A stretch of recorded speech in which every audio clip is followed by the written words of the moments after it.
Welcome back, family, to Northside LDN. Caramba. Big up to everyone that's locked in. My days. Big up to everyone that's locked in right now. 66 people were just waiting for the announcement, channel announcement. Big up to all of you lot. Real talk, I appreciate all the support. It's already gone midnight. A man is still there waiting for the announcement. Listen, big up to everyone that's locked in. You know what I'm saying? Big up to everyone that's locked in. You already know what time it is. Thank you, Yasser. You know what I'm saying? You know what I mean? Thank you. You get what I'm saying? big up to my guy, you know. There you go. Hold on. Let me change the order. There we go. But yeah, big up to everyone that's locked in, man. Big up to everyone that's locked in. Channel announcement. We'll get into that one. I can change it here. There we go. There we go. Big up to everyone that's locked in. Make sure you're smashing the likes up on the way in. You know what I'm saying? There we go. But yeah, man. Big up to everyone that's locked in. Listen, a couple of, what was it? When did I say that? It was a couple of months ago. I said I was going part-time. A couple of months ago, I said I was going part-time on the channel. And I did go part-time. I was working at a place that was like an hour and a half away from my house.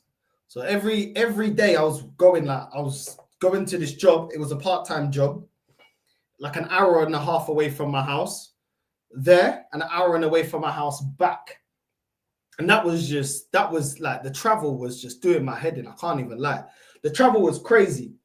And at the same time, I was like, yo, like I'm part-time. Obviously, I'm a gas engineer. I work in trade. It's not actually that easy to find part-time work. It's not actually that easy.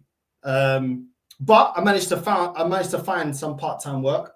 And then as I'm working now, the travel's long, the pay isn't as great. So the whole reason I was doing part-time is to do more on the channel, to do like 3 lives on the channel a day and work part-time. So I had more time of the day. The idea was to have more times of the day to actually focus on the channel. Anyway, I was doing it. Obviously, it was tiring. I was starting at 9 and finishing at 2, but then it was taking me an hour and a half to get back, plus the traffic, getting on the motorway. Like, it was just long. I can't even lie to you lot, yeah. It was mad long, yeah. But at the same time, I just wanted to continue hustling. It was weird because I was working part-time, but then it wasn't like it almost felt like I wasn't working part-time because of the travel time there, like to and from. Plus, I was using the motorway, so it was like it was taking me time to get back in it.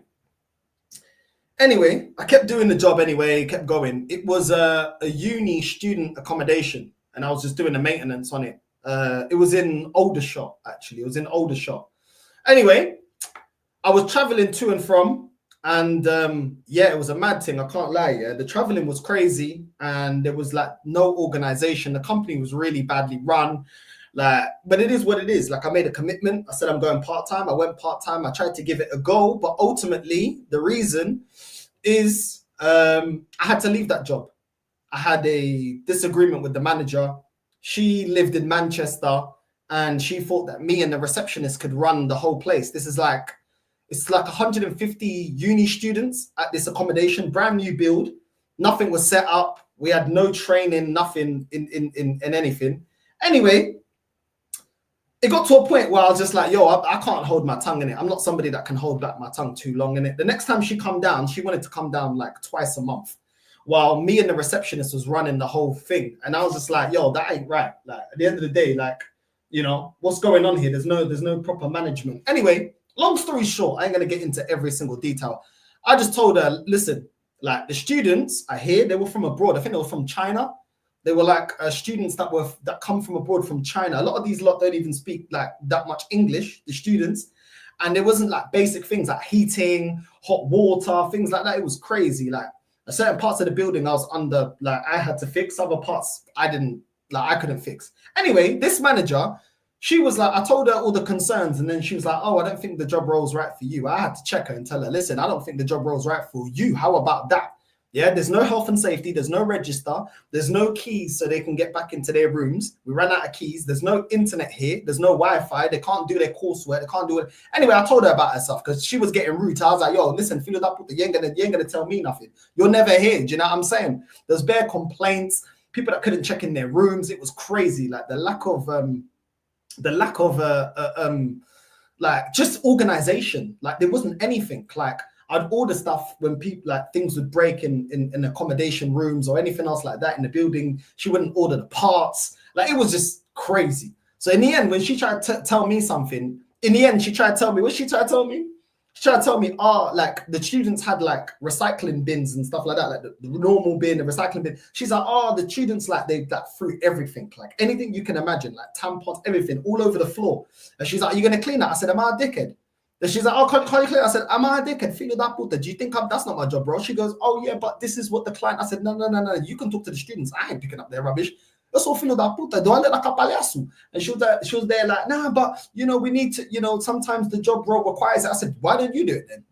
I said, why don't you lead by example and you clean up the rubbish? I ain't touching people's tampons. Are you mad? Am I a dickhead? I looked at her, I said, you and your dusty. This woman as well, yeah, she looked like, bro, I ain't even gonna lie. She looked like the female version of the penguin. She actually looked like the woman from Baby Reindeer. You know the crazy woman from Baby Reindeer? I said, Baby Reindeer can never tell me to be picking up people's rubbish and tampons. Am I filho da puta? Am I palhaço da merda? You must be crazy. I said to her, maybe you need to look at your job. I don't think that. She goes to me, oh, but I don't think the job is for you. I said, maybe the job ain't for you.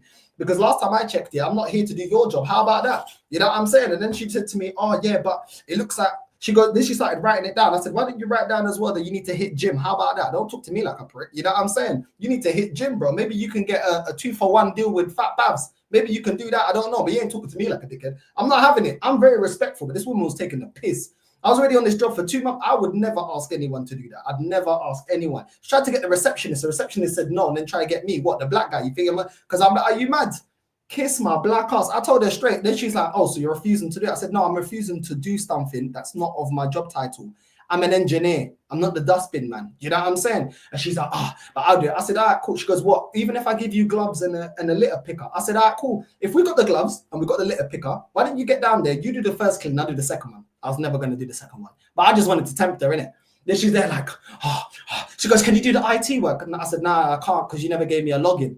And then she was just there like, she goes, so is this the attitude that you've got for this job? I don't know if you're the right role. I said, I don't know if you're the right role, because real talk, yeah, all the students are trying to find out who you are. And I'm going to tell them all of them. I'm going to tell all of them you're in today, because bearing them and got complaints. Some ain't got hot water, some ain't got heating. Some of them, do you know what I mean? They need a receipt, because obviously when they do the student loan, they need a receipt. This woman ain't doing nothing. This field that Buddha weren't doing nothing, bro.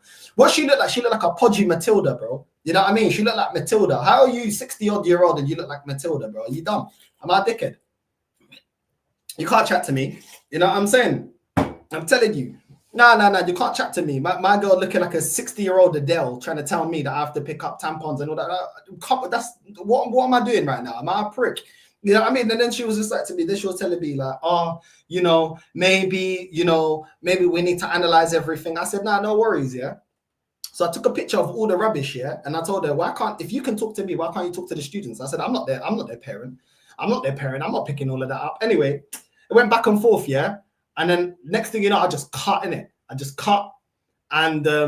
after that, I was just like, you know what, bun that job. I just left. I didn't even tell her I quit. I just cut. You know what I'm saying? I just cut. And after that, I just left the job. And then I've been looking for another job. To be fair, it was only difficult because I was looking for part-time. Most of the time in trade, like there's bare jobs for full-time, but part-time is pretty hard doing trade, isn't it? So anyway, this woman gets somebody else to call me, and I said, why are you calling me? Why is my manager not calling me? She's like, Eva is saying, could you have you left or not? Like, are you gonna stick around? I said, if Eva wants to answer, Eva can call me herself. And I put the phone down. I ain't got time. But anyway, I was getting tired of the back and forth anyway, man. You know what I'm saying? I was getting tired of like an hour and a half there and back. You know what I mean? To and from work when it's supposed to be part-time. It's like, it's not making much of a difference by the time I get back home. So yeah, man, that was difficult, you know, doing the videos on the channel and keeping up with all of that. I can't even lie. But she was crazy because she thought I needed the job. I don't need that job. Like, I'm only doing that so I can focus more on YouTube. Like, really and truly, I'm way more comfortable going full time, staying full time. You know what I mean? I was already earning decent money. But anyway, she disrespected anyway. So yeah, it is what it is. But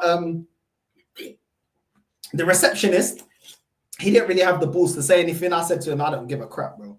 You know what I mean? But yeah, anyway, so then I just quit that job. And then I was just like, you know what? Yeah, I'm gonna look for full-time, like, because part-time jobs weren't really coming like my way, because traders, they mainly want you full-time. They mainly at least want you 8 to 5. You know what I'm saying? I already said, you know what, because of the commitments of the channel, I'm not going to do shift work, because shift work could be like start early, finish early, and then next week start late, finish late. You know what I'm saying? And for me, this is something like the channel is something that I'm dedicated to. Do you know what I mean? And this is something that I want to put my all in. So I was like, I'm never going to accept that. But then after that, yeah, I had a job for a part-time job. It was with a cruise company, which would have been cool. But in the end, they started messing around. I was like, oh, whatever. That would have been part-time. It wasn't advertised as part-time, but I asked them if they would be down like for it to be part-time.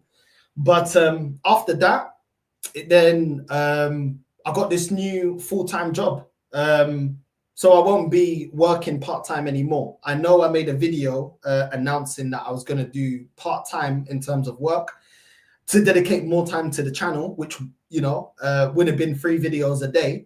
Unfortunately, that has not worked out. That has not worked out. The win is I'm earning more money from this new full-time job than I was in my last full-time job, the one just before that part-time job with that flipping Matilda looking fila da puta. So yeah, so I'm going back into full-time work, but the channel will still be doing 2 lives a day. Nothing's gonna really change with the channel, to be honest. Still 2 lives. I wish I could have kept to part-time work, but doing what I do as an engineer, I'll be honest with you, it's extremely hard to find part-time work as an engineer. So we'll keep building the channel, doing 2 lives. But I felt like you guys deserve, like, I respect everyone that you know, everyone that supports this channel, whether you just watch, you drop comments, everyone that interacts with you, jump on when I put the link out and stuff like that. And that's why I always feel like I owe you guys an explanation. I'm going full-time with my work, not YouTube. Let me clarify that. I'm going full-time with my work, not with YouTube. So YouTube, I'll still be doing 2 lives every day. Weekends, I will try. I'm going to stick to doing 3 lives on the weekend. So Saturday, Sunday, obviously because I'm not working, I'll be doing 3 lives on the channel. But Monday to Friday, I'm going to be doing 2 lives. I feel like you guys always support the channel. You guys are always open. You guys, I try to be as open as I can. This job, this full-time job, is close to my house. The hours are decent.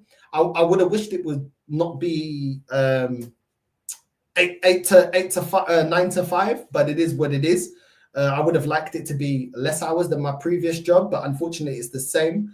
More money, obviously, so that's good for obviously my family and stuff like that. But at the same time, it's more money, but I'm still gonna, you know, it will never drop on this channel less than 2 lives a day. I always want to be hitting 2 lives a day, and I feel like when you guys, like, you guys have always shown me support in it. You know what I'm saying? Show me support, even, you know, when I've just lost it with this club. You know what I'm saying? When I've lost it with this club, when I've lost my temper with this club and stuff like that. So I always want to give you lot, you know, as much of the insider as I can. Obviously, there's certain things I won't disclose online because my family ain't got nothing to do with this channel and just privacy. But as much as I can give you information, I will. The new job ain't going to be too far away from where I live. The hours will be like the hours that I was doing the last 2 years of being on YouTube, 2-3 years, 9 to 5.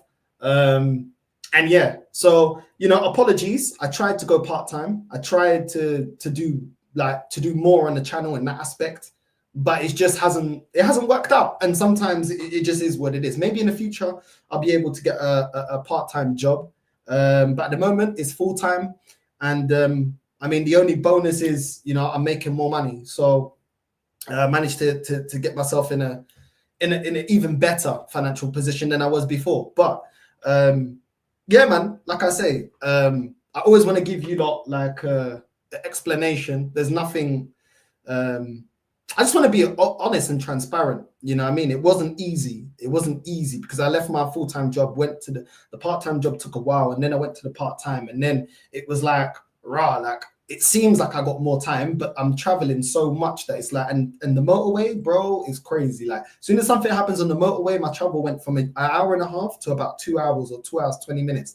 It was crazy. So it seemed like I had more time, but I didn't have more time. It was almost like it almost seemed like I was working full time, but I was receiving part-time money. And it was just like, well, I'm not dedicating more time to the channel. So it was all over the place. But like I said, I'm getting my new contract next week. I'll be starting soon. And yeah, man, it is what it is. Sometimes you know, you try a thing, but ultimately, you know, there's bills. I've got bills to pay. I've got a mortgage. I've got things like that. And yeah, sometimes it just doesn't work out. The place, to be honest, the part-time job, if I look back really and truly, I shouldn't have taken on that part-time job in the first place. Do you know what I mean? But yeah, the channel's going to keep growing. The content's going to keep coming out. I'm not going to stop doing content. It's still going to be 2 lives. The reason for the video mainly is just to explain that I did say that I was going to start doing 3 lives a day. The reason why. And the reason why I'm not going to do 3 lives a day is because in my previous full-time job, I was doing 3 lives a day while working a full-time job, and it burned me out. It burnt me out. I won't be also appearing on too many channels as well. It'll be very limited because working a full-time job, I learned a lot from that. Like my first year or 2 on YouTube, I was doing free, like, you know, at time I wasn't consistently doing it, but a lot of times I was trying to like up the work rate while doing a full-time job, do 3 lives, then jump on this person's live, then jump on that person's live, and it just burnt me out. You know, that's why you're not going to see me, you know, anymore on the show with Hussam. Not because I got anything bad against Hussam. I just ain't got the time. I'm getting ready now to go full time. Even with, you know, Dan Potts, that's, you know, that's my guy. But I won't be able to be on there frequently because I just can't do it all. It was burning me out. And also, I want to be able to consistently bring content. You know, it was getting to the point where I was coming in front of camera and it wasn't me. I wasn't busting jokes. I wasn't being myself. I wasn't being sarcastic. I wasn't, just because I was burnt out. I was doing too much. I was saying yes to too many people's channels and I wasn't focusing on mine. And ultimately, you know, you have to be a little bit selfish at times, and you can't spread yourself between everything, you know. Obviously I don't live with my parents, I live with my partner. She also needs me to fix things around the house and stuff like that. So we will remain as 2 lives a day. And until, you know, the channel gets to a point where I can say, okay, we can go full time, that's when I'll up it to 3 lives a day. To now, just going forward, it will just continue at 2 lives a day. I won't be able to jump on as many people's channels. And it's just genuinely because I've done it before and it's burnt me out. You know, it definitely burnt me out. And I felt like I just wasn't going on camera and being myself at times. I was just there like, because I was just so worn out, and it's difficult, you know. Like I said, this is obviously something that I want to do, you know, continuing the channel. I'm never going to give up on this channel, because every time I look at the views, even like the comments and stuff like that, which I will get through you lot's comments as well. I feel like you guys believed in me, and that means a lot, man. You know what I'm saying? You guys believed in the channel. So trust me, the channel ain't going anywhere. We're still going to be doing 2 lives every day. But trying to up that with a full-time job is extremely difficult, to do 3 lives a day. And it was affecting my relationship. It was affecting me. I was even getting more snappier. Still going to work hard. Still going to do, you know, streams. Still going to, you know what I mean? But 3 lives a day, I realized I just can't do 3 lives a day working a full-time job. I'll just stick to doing 2. And yeah, man, that's basically it. Like, you know what I mean? That's the reason why I've done that. You know what I mean? There's other things I want to get into, but that was the big announcement. I know you guys were, you know, some of you, you know, would have been you know, asking that, yo, what's going on? But yeah, man, it was just yeah. You know, I always want to put my all when I do a video. I don't want to be doing videos like, you know, and I'm completely shattered and there's no, I don't have the same charisma or anything like that. Like, I always want my videos to, you know, be high energy, be me. Do you know what I'm saying? And I'm not myself. Like, when I'm tired, people see me online. They're, when I'm tired, I'm like, it's not the same. You know what I mean? I'm very moody when I'm tired. I can be moody anyway, but it's just not the same. And I know myself. You know what I'm saying? So yeah, man, it's one of them ones, man. But big up to the community, bro. You know what I mean? Big up to everyone. Let me get through some of the comments. Big up to everyone that's locked in. I hope you guys understand why it will be 2 lives every day instead of 3. And yeah, man, you guys are the community and the real ones. And I always feel like, you know, the community should always be involved in decision making within the channel, obviously, because you guys are part of it. The channel is nothing without you guys. I'll be honest with you. No channel is anything without the community. So yeah, man, it's one of them ones, bro. You know, but yeah, yeah, big up to you, man. Yeah, I am a gas engineer. Big up, bro. Yeah, man, big up, man. Big up. I appreciate it. I appreciate everyone understanding that. So yeah, man, we're gonna keep pushing forward. We're gonna keep building. There's still gonna be more lives, still more work rate, everything else like that. But yeah, man. Yeah, I'm a gas engineer, bro. Too much magnums wear you down as well. Nah, bro. The magnums don't wear me down as much as this club. I'll tell you that now. You do what you have to, what you must to do to get by. Big up, my G. Nah, always, man. You know what I'm saying? Always. It's weird because I should be happier because I'm earning more money, but at the same time, I'm a bit sad because I just kind of just want to give my all into the channel, like completely, like just, you know, but things need to be built, you know, slowly. I understand that. And I can't make decisions just based on how I feel. It has to also make sense. You know what I mean? Yeah, I understand it ain't easy building your own thing up when you're already doing a lot. Yeah, man. Yeah, man, 2 lives, bro. You know what I mean? You're my G. You're my G, my guy. Man, a LFC fan, but I appreciate when a man grasps. Pure respect. Big up, bro. Nah, big up, man. Listen, the 2 lives will still be hard work, but it's enough that I can cope. I think 3 is just nah. It's not. It's too. It's a bit. It's just too much for me to consistently keep that up. I could go full time as I retired, but not for me. Nah, fair enough, Jez. Big up to you, Jez. Listen, you're in a position I'm not in, innit?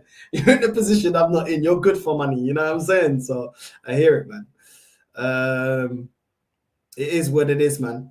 It is what it is. Yeah, man. Big up, man. Big up to everyone. You know what I mean? I appreciate it, man.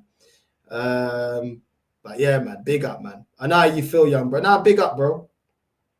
Nah, real talk. I appreciate it, man. I appreciate it. I try to be as open as I can, and keep you lot in the loop, man. You know what I'm saying? And I'll never change that, bro. Do you know what I'm saying? Like, you guys are already changing my life a lot. You guys might not know that, but you are actually, this channel is changing my life a lot. You know, it's actually changing my life for the better. You know, and I'm kind of happy, man. A lot of times, a lot of weekends, I'll just be in the club and stuff. Now I don't even go clubbing that as much anymore. Do you know what I'm saying? I'd rather just talk to you, man. And the fact that I put the link out, you, man, jump on and we can talk about life. Like, you know what I'm saying? Which is the next bit I want to move on to, you know, just talking about life and, you know, things that just happen in life. Do you know what I mean? But one thing you can guarantee, and I've had a conversation with my girl about this channel, I will never stop on this channel. We are always going to be dropping minimum 2 lives every day. This channel ain't gonna go nowhere. This is not a channel that you're gonna subscribe to and then it's gonna give up. That's not me. You know, everyone's got their own thing. I don't judge people. You know what I mean? I know everyone's got their own thing. But just know this. I am putting back a lot of things in my life in order to, you know, get the channel up there and stuff like that. And try to fight the good fight, which is, if you're a fan of a club and that club that I support just happens to be Arsenal, raise the standard for your club to want to be great, to be remembered in history. And for your club to be remembered in history is to win major honors. You know what I'm saying? So listen, I'm not planning on having a kid no time soon. And that's because I'm focused on this channel. So just because I'm not going part-time in work doesn't mean I'm not committed to the channel. You know, 2 lives is still going to be dedicated. At work, the plan is going forward with my full-time work. 1 p.m. I'll be going live. And then when I get back from work, about 6 p.m., I'll be going live again. So my lunch break, every lunch break at work will be dedicated to this channel. After work, the first thing I do is go live on this channel. So the dedication is still there. And I honestly appreciate all the support. I just want to say a massive thank you to all of you guys. I'm pushing back having kids, because if I was to have a kid right now, I can't do what I do right now, having a kid, you know what I'm saying, and justify it. You know, if I have a little baby and stuff and in the next room and I'm screaming and shouting because Arsenal are pissing me off, it ain't gonna work, is it? So, you know, there's things I'm pushing back in my life. And that's the funny thing, you know, sometimes you get abuse online and, oh, you're doing it for, it's like, bro, like, I'm pushing things back in my life in order to get the channel to where I need it to be. And I honestly appreciate it, because you guys, every time with the comments, the interaction, always jumping on every time I put the link out. That's why I let you lot have your say. I always want you guys to have your say. As many people as I can. I can't always get everyone on. Please understand, it's not because I don't want you to. There's a maximum amount of people I can get backstage. You know what I'm saying? And you know, but there's a lot of sacrifice on behalf of this channel, and I feel like it's worth it. I feel like the community is worth it. I feel like you guys are worth it. I feel like the interaction, the way the channel's going, like you guys, like, honestly, man, you know what I'm saying? I genuinely appreciate it, and I don't mind pushing back certain things in my life to let this channel grow and prosper, and you guys get more of your opinions, whether some of you want to do a channel or some of you want to continue to vent your opinions through this channel. That's just what it's going to be. I don't ever see myself, I don't feel like I can ever not do YouTube anymore. Like I just feel like it's part of my life. Like even when, like, I'm telling you, a lot of times I do match reactions. I'm telling you, before I go live, I don't even feel like going live. I don't even feel like going live, but then I just like get my frustration out. You guys jump on, you guys say your frustrations and as well. And it makes me feel like, rah, I'm not the only one that can see that things ain't going right at this club. I'm not the only one that's frustrated. I'm not the only one that's had enough of this club not doing what needs to be done. So I just wanted to thank you guys. You know what I'm saying? A real talk, man. It means a lot, you know what I'm saying? And it is what it is, man. You know what I mean? But that's how much I appreciate the community. Do you know what I'm saying? That's how much I appreciate the community. And it's not just me. You guys may not see Mrs. Northside yet, but she's on board with everything that goes on with this channel. Right now, me and her could be having cuddles and snuggles, but she understands. I have to chat to the people then. You know what I mean? So big up familia. Like, real talk, behind a great guy is a great woman. And she's someone that's been backing me the whole time I've been doing this. You know what I'm saying? And I got, you know, I'm very, very appreciative, man. Now we hear you, bro. We'll support you every time, man. You deserve it. Let's hope you'll be in Dan's channel frequently to cook your gal. We appreciate you doing you, man. Yeah, man. Listen, we gotta do what we gotta do, man. We gotta do what we gotta do. You know what I'm saying? Can be difficult to do part-time trade work, bro. No need to apologize. We will all be here still. Go get the bag. Big up, bro. Yeah, man. The channel continues anyway. It's just you're getting one less video a day. That's all it is, really and truly, in a nutshell. This YouTube game is a slugfest, mate, especially when you got a job. Yeah, it's difficult, man. It's difficult. And you know what annoys me is when certain content creators are like, you know, don't understand it. And I'm like, bro, like, respectfully, like, you don't own my time, innit? Like, when someone tells me they can't do something, I don't be hassling them. Do you know what I'm saying? I'm like, respect, cool, no problem. You know what I'm saying? But some people are just like, oh, wow. I'm like, bro, like, I got to do my job. The thing is, this is the thing, yeah? I'm dedicated to this channel. And I'm not doing no one else's video until I've done mine. My channel is priority. I've said this to a lot of people. My channel's priority, innit? Because my community stands behind me every single time. Do you know what I mean? Pause. So at the end of the day, I'm not dropping the minimum I've said on this channel of 2 lives a day for somebody else's channel. You have to respect that. Like, at the end of the day, my community comes first. And that's just how it is. That's just how it is. It doesn't mean I'm bigger than anyone or nothing like that. But the community comes first. I've made a promise to the channel. The community comes first. You know what I mean? And some people just think that they own your time. And it's like, bro, the quicker you do that, like, you behave like that with me, I'll just block you. I don't want to jump on. You know what I mean? Like, I respect other people's time, even when they tell me no. Bet people tell me no. But I was like, no problem. You know, maybe you got something going on. We can't all be YouTubers and content creators. We still need people to make stuff in the world. But it is what it is, man. It is what it is. Let the next generation, man. I've been doing trade since I was 16. I'm 32, bro. You know what I'm saying? You know what I mean? Facts not sustainable. You're being smart and pragmatic. Big up, Lauren. I know you messaged me thinking, what's going on? What's going on? What's going on? Yeah, man. Listen, the picture in the thumbnail is actually me when I was a kid. Just so anyone, I don't know if anyone was suspecting that, what's this? Why has he got, you know what I mean? But yeah, the picture in the thumbnail was me when I was little. So even when I was little, I had a little bun, you know what I mean? That's all the feelings that I put out there saying, why has he got a man bun on? You know what I'm saying? I had a man bun even when I was little, bro. Even before I could even before I could spell my name. Yeah. Part-time in the gas industry is not easy, mate. It's all or nothing. Good luck with the new job. Now, big up, Jess. Facts. It's not easy. Yeah, in trade, it's not really like that, man. But big up, man. You know what I'm saying? But yeah, man, the channel keeps going. Tomorrow we'll be doing more lives. You know what I'm saying? Yeah, one day, man. One day full time. Up until then, man. We just keep dropping 2 videos every day and keep hustling, keep grinding. You know what I'm saying? I also want to say a massive thank you to the community as well for supporting the FIFA content, because I really appreciate it. I am going to restart that career mode, but yeah, man, just the support, bro. Like, it's been mad. I can't even lie, bro. Like, just the support has been crazy. Like, honestly, man, I remember getting 50 views, bro. I remember there was one top gooner. There was one marica that said something to me one time. I think I was on like 3K subs, yeah. And like my videos are struggling to get like 500 views or like 700 views, something like that. Yeah. Anyway, the videos were struggling. Yeah. And I remember he turned and said to me, he goes, look at you, your dead channel. No one watches your dead channel. I remember I took that. I went to bed. I was thinking about that. I said, this video, that book, that watch, what I'm going to do now. And then it just got to a point where I just figured out like what I was gonna do, and then boom, boom, boom, boom, boom, boom, boom, boom, and then the views kept going up. I was like, yeah, F you feel that book, that hold that. Never seen that guy drop that comment again in my videos. You know what I'm saying? Hold that. Thank you for giving that battery in my back, yeah, to go harder at this. You know what I'm saying? Thank you very much, bro. A big up to everyone that's locked in, and there's so many comments, man. You know what I mean? But the people that hate on me, they don't realize I use that as fuel. They're so dumb. I'm not someone that gets discouraged by that. I'll keep going, bro. This channel is not going to slow. It's not going to slow down. It's not going to slow down. I'm telling you, big up those. Nah. I'm telling you, it's crazy, bro. You know what I mean? These men think I'm going to slow down. Kiss my ass, man.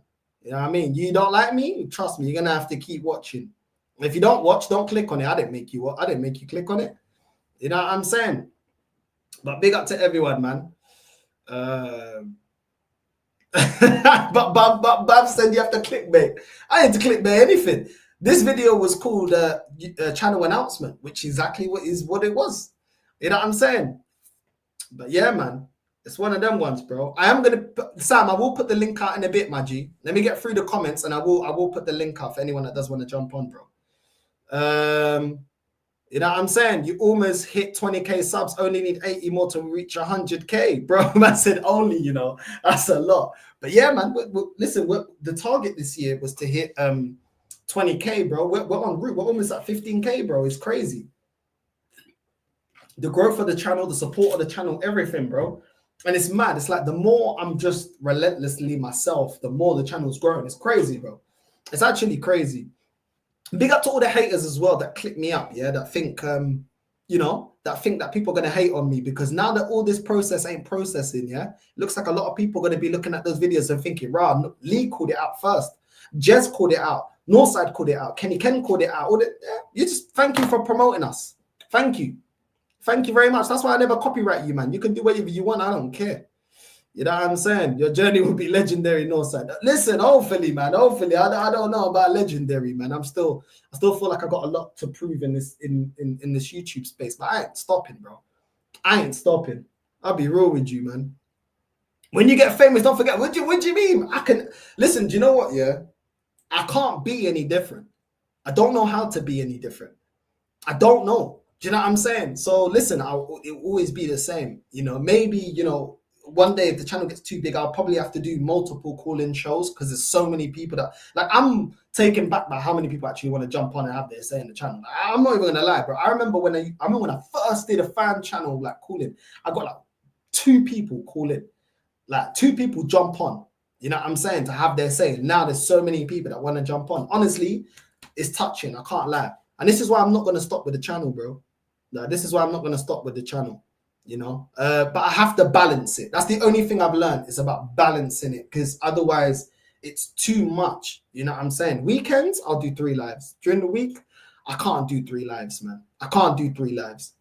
I just can't do 3 lives. You know, there may be the odd day that I could do. Like I could do 2 lives on my channel and then maybe jump on Lee's channel quickly. You know what I'm saying? And do a little bit. And I'll always have time for Lee. And the reason why Lee gets more of my time than anybody else is because he was the one that believed in me when I had 50 subs. He was the one that continues to help me. He's the one that continuously helped me. He's the one that didn't want nothing from me but helping me.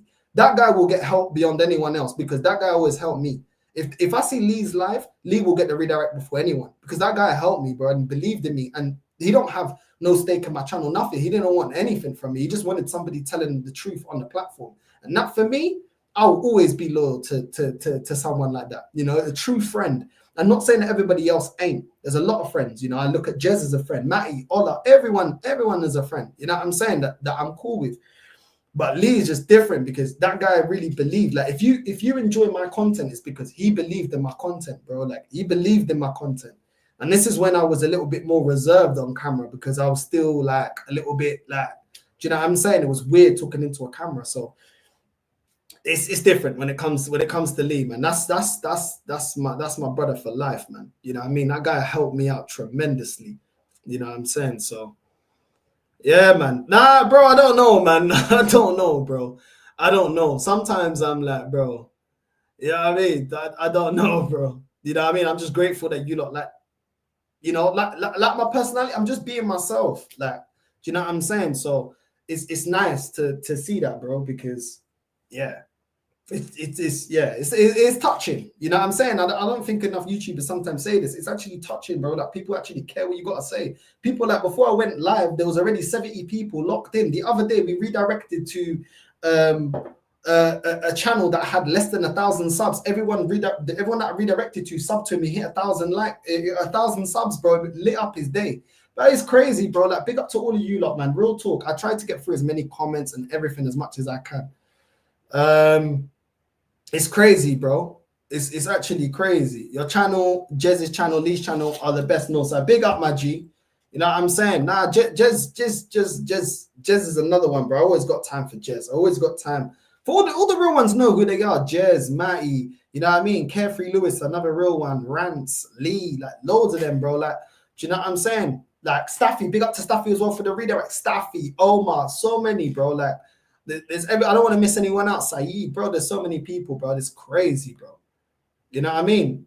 Your channel has grown rapidly, so you'll be joining the table alongside Lee, Saeed, Matisse, bro. Hopefully, bro. I just want to prove myself. You know what I'm saying? I just want to prove myself with putting in the work rate and being consistent. You know what I'm saying? I am gonna be in Colombia for Christmas, and I told like the second day that we're there, my girl's going to a concert. I'm not going. Why? Because Arsenal are playing. And I can't do both. I either do one or the other. So I said, I can't go to the concert. Go with your friend. I'm not going. I'm doing an Arsenal match reaction. Do you know what I'm saying? So it is what it is, bro. It is what it is, you know? The channel comes first. There is life outside YouTube. The fact that you're still doing 2 videos a day proves your character and loyalty to the community. Big up, Omar. Thank you, man. Thank you. I appreciate that, bro. I appreciate that, bro. I appreciate that. Big up Northside to Miss Northside for supporting you.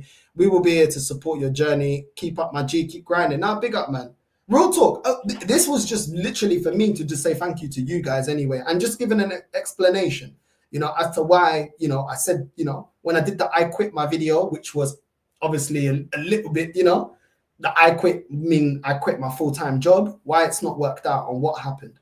It's just in the work of life that, you know, in my trade, in my career, it's just not very common to find part-time work. And I tried it, but it just hasn't worked. Finding part-time work. So I'm back to full-time work. But yeah, I mean, maybe with the fact that I'm earning more money, I can invest even more on the channel. We'll see. YouTube will eventually be a full-time job sooner or later. Once you hit the landmark and making 3 to 5K on YouTube, then 10K consistently, your channel will grow rapidly. You're not far off 100K. Bro, my man said, fun. Bro, I'm mad far off 100K subs, bro. Like, come on, familia. But I hear what you're saying. I get it. Now, real talk, respect. I appreciate it. I appreciate it, bro. You know what I mean? No, bro, no need to apologize. Can't lie. You looked well burnt out sometimes, man. Do what you got to do. We all support you here. Big up. Nah, real talk. Big up, man. Yeah, I'm saying big up, man. I appreciate that. Yeah, London is expensive, man. London is expensive. London is expensive. I can't lie. London is expensive. I said never let FTV, man. I hear that, bro. But yeah, man. Big up, my G. Big up. You know what I'm saying? Man United fan here, but love the banter and conversation we all have here. Big up, bro. Big up, familia. You know what I'm saying? People say, oh, we twerk for the rival. No, we don't. We just be honest. When I talk about the rivals, I talk about what I like, what I don't like. We keep it honest around here. Some people don't like it. Some people do like it. It's ways. You know what I'm saying? Baby Northside saying cansado. Do you know what? I don't even know why I put the picture of me as a kid up. I just felt like, wow, like, I just never thought I'd get to this level. Like, even though I'm on 14, like, for me, it's still a big thing. Like, I don't know, man. Sometimes I'm taken back by the level of support, bro. Like, sometimes I'm doing a match reaction, bro. There's like 1,400 people watching me at one time. It's like routed, bro. Like, that still takes me at the time I'm angry and I'm not I'm not watching a number. Like, I'm angry, innit? Because Arsenal lost and I'm fuming. But then after, I'm like, raw. There was like 1,400 people watching me at one time. Even right now, bro, it's almost 1 in the morning. There's 317 people watching me. Like, bro, it's crazy, man. Like, real talk, yeah. It's yeah, man. You, man, I can't lie. It's weird. You do a channel and you think that you're doing a service for other people, but honestly, you, man, and the comments and the support actually do a service for me. Like, even when I go on a rant and then I stop and then you lot talk and I'm just there like, yo, like, exactly, this is what I'm talking about. You know what I mean? And real talk, it's crazy, man. It's a crazy high sometimes having a channel and a channel built on honesty. Real talk, man. You guys think that it's one way. No, it's a two-way thing. Like, do you know what I'm saying? Like, sometimes fuming and then one of you, like, some of you lot just say exactly what I'm thinking or just can relate. I don't know, man. It's almost therapeutic with this company, with this club. Like, I feel like that's why a lot of people connect to this channel, because you can get your frustration out here. You can get your opinion out here. You can say how you feel. You're not nothing is, oh no, you can't say that. No. If you had enough, you had enough. You know what I'm saying? And hopefully I've created an environment, not only for Arsenal fans to say that, but Liverpool fans come on and say that. Chelsea fans come on and say that. Like, it takes me, like, real talk, man. It's seeing like so many rivals, like, in the channel and stuff like this, bro, it's crazy, man. Yeah, they don't, but I don't blame them. I used to think YouTube's easy, bro. You know what I'm saying? It's the perception. It looks easy until you have to dedicate yourself to it. But honestly, I'm glad that I don't go out like as much as I used to. Like, I don't mind. Like, I love my music, I love dancing, but it's gotten easier, man. You know what I mean? And it's because of the community, bro. I'll be real, bro. Even the banter, bro. Like, you, man, take the piss out of me when I'm doing FIFA career mode. Yeah, it's just, yeah, man. Like, I feel like the FIFA career mode is something that people don't realize. Like, I get cooked every single time I'm playing FIFA. Yeah, I keep playing it, bro. I don't take it to heart. I don't start crying. Like, I get annoyed, but just it's whatever in it. And that's the community just on my vibe, man. And I appreciate all of you lot. Real talk, I appreciate it. Man know how to banter me, and they know that when I banter back, they can take it. You know what I'm saying? It's just, yeah, man. It's just like, I can't lie. Like, it just feels like I'm back with my friends talking football, like back in the days, man. As a Man City fan, love your channel, bro. Keep it up. You got this. Big up, bro. LFC fan here, love the banter, can give it and take it. Big up to you. Big up, Maggie. Come on, bro. Listen, let me put the link up for man to have their say. But yeah, man, it's just one of them things. I had to have a conversation with her, and the way I need to keep like grinding on this channel, I do not have time to have a child right now. I don't have time to do all of that. You know what I'm saying? But I don't need any praise for it. It's just how I feel. Like, I enjoy this. I just enjoy doing this. And at the moment, I just don't have the time to have a child right now. With what I got to do here and in a full-time job, and then still, me and my girl still having time to ourselves, I just can't I can't do it all. You know what I'm saying? But trust me, until I have a kid, we're just gonna keep, you know what I mean? But yeah, man. I'm telling you, bro. Big up Northside, my guy. Listening to you is like therapy. Glad you're following your destiny. Much love to you and your family. Big up, bro. You know what I'm saying? Big up, man. Nah, real talk, man. Come on, man. We're gonna keep grinding, bro. We're gonna keep grinding. You know what I mean? We're gonna keep grinding. Let me put the link out. Hold on. Let me put the link out. Let me get through some of this. And I'm gonna even super chats, like, bro. Sometimes I forget to read super chats. But most of the time, I never used to get super chats, bro. Now more girl talk. Girl talk. Come on, bro. Whatever you like, whatever shows you guys want, you know, we'll end up doing it. We'll do another. We'll do more girl talk, man. You know what I'm saying? We'll definitely do more girl talk. It's calm. Got to get the bags. Come on, Maggie. Come on, bro. Love family every single time, man. Big up, bro. Big up, Adam. Love for the chat. Vega, you and Lee were coming like the Undertaker and Kane on Lewis channel the other day. Real talk. Big up yourself. No, sir. We're proud of you. Big up, Vega, man. Big up, familia. Thank you. Big up, my bro. Big up every single time. Big love from Baltimore. I'm a Tottenham fan, but love your channel. Keep it real, bro. Don't burn yourself out, man. Big up, bro. Love familia. Big up, Kirk, man. Appreciate it, my G. Appreciate it every single time, man. You know what I mean? Thank you. Man like Dyke, you know. Pronounced DK. Okay, DK. Thank you for the correction. Chelsea fan, big up. God bless you. Big up, DK, man. You know what I'm saying? No child till financially stable. That's the rule. This is the thing. I am financially stable. You know what I'm saying? I just don't have the time. I think, obviously, addition of a child, maybe I could have a little bit more, but yeah, I don't know. They say you're never really financially ready for a kid, but it's just not the right timing. And I just don't want to slow down with the channel in terms of minimum 2 lives a day. Do you know what I'm saying? How am I gonna do it? I think I need to change diapers, Pampers. These are all things that go through my head. You know what I'm saying? And I'm just being honest with you, lot. I ain't got nothing to hide. You know what I'm saying? It's just I ain't got time to be looking after a baby. You know what I mean? When there's so much content, you know, and also it's like yeah, man, I'm trying to like I said on the weekend. I'm trying to do as much content as I can on the weekends. You know, if I don't do it Monday to Friday, I just do 2 lives. Weekend, I try to do 3. You know, I try to do as much match reactions as I can to the rivals games and things like that. You know what I'm saying? So no, I'm not a dad. I'm not a dad, and that's something that I'm pushing back. It's not something I'm ready to introduce into my life right now, man. I just want to keep working hard, man. I just want to keep working hard. Like I say, in my career, I've always been good.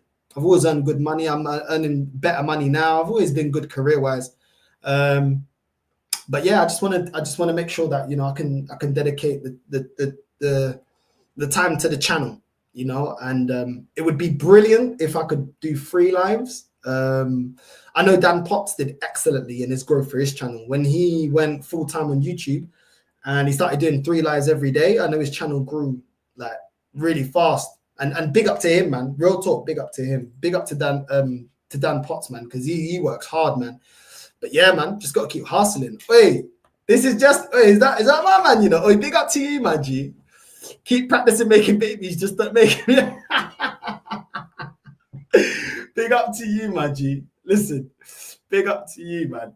You know what I'm saying? Big up to you. Make sure you're subscribing to Know This Is Jester. He plays GTA 7. So if you like GTA 7, make sure you subscribe to this channel. Don't be a viado da merda. Don't be a palhaço da merda. Don't be un peido, yeah? Make sure you're subscribing. If you like GTA, I mean, not GTA, sorry, Grand Theft Auto 7, make sure you're subscribing. Make sure you're doing that. You know what I'm saying? Big up to Jester, man. You know what I'm saying? Big up to yourself, man. GTA 7, flipping Gran Turismo 7. I think it's Gran Turismo 7, not GTA. I don't know what I was saying. Gran Turismo. You know what I'm saying? But make sure you subscribe. What are you saying, bro? Big up, man. Ooh. Good chat. Yeah, I'll quickly say to you, man, I admire what you're doing because at the end of the day, you got to do what you got to do, you know, and I'm glad that you're going to go full time one day. But I made mistakes in my life being selfish about doing what I wanted to do. And you got a partner, and sometimes you just have to do what you got to do with the family. Yeah, good luck, man. Good luck with your new job. No, thank you. Thank you. I mean, for you guys, everyone that watches the channel, it'll be as normal, 2 lives a day as normal. But yeah, I wanted to do a little bit more. It just hasn't worked out to do 3 lives a day. So we'll just continue at 2 lives a day. It will, mate. It will. I said to you in your chat, right? I could do a lot more every day, right? But I don't think it's for me. I enjoy the channel, what I do on my channel, but I don't think doing 3 shows a day for me is going to work. I mean, I've binned off doing the watch-alongs. I tried it, but it wasn't for me. I didn't enjoy doing it in the end. I thought, why am I doing this? It's not enjoyable. So I'll throw it in the bin, and it's like, as you quite rightly said, the company you were working for over in Farnborough, it wasn't working for you. So at the end of the day, you're just going to say, nah, sod this, move on. And we've both worked in the gas industry. I worked in the gas industry for 42 years. Yeah. So I know how it works. It is hard doing it part-time. It's all or nothing. It's very difficult to get part-time work unless you're contracting, and there's no guarantee you're going to get work in. Right? It can be good money contracting, but there's no consistency to it. Yeah, that's it. My worry when you were saying about this a while back, and I did say this 3-4 months back, you know that you've got to be bang on that money when you're doing your gas work. Right, you've got to be bang on it. And if you're knackered and you're fucked and you've been streaming till 5, 6 in the morning, then you're getting up at 8, going to work, you've only got to make one mistake, and you're done. So good luck, mate. Good luck with your new job. You will get full-time YouTube. You will, because you've got charisma, you've got the ambition to do it. And all I can say to you, mate, is I wish you all the best. Nah, big up, man. Do you know what it is, Jez? Yeah, my priorities have changed. Like in my 20s, it was just party, and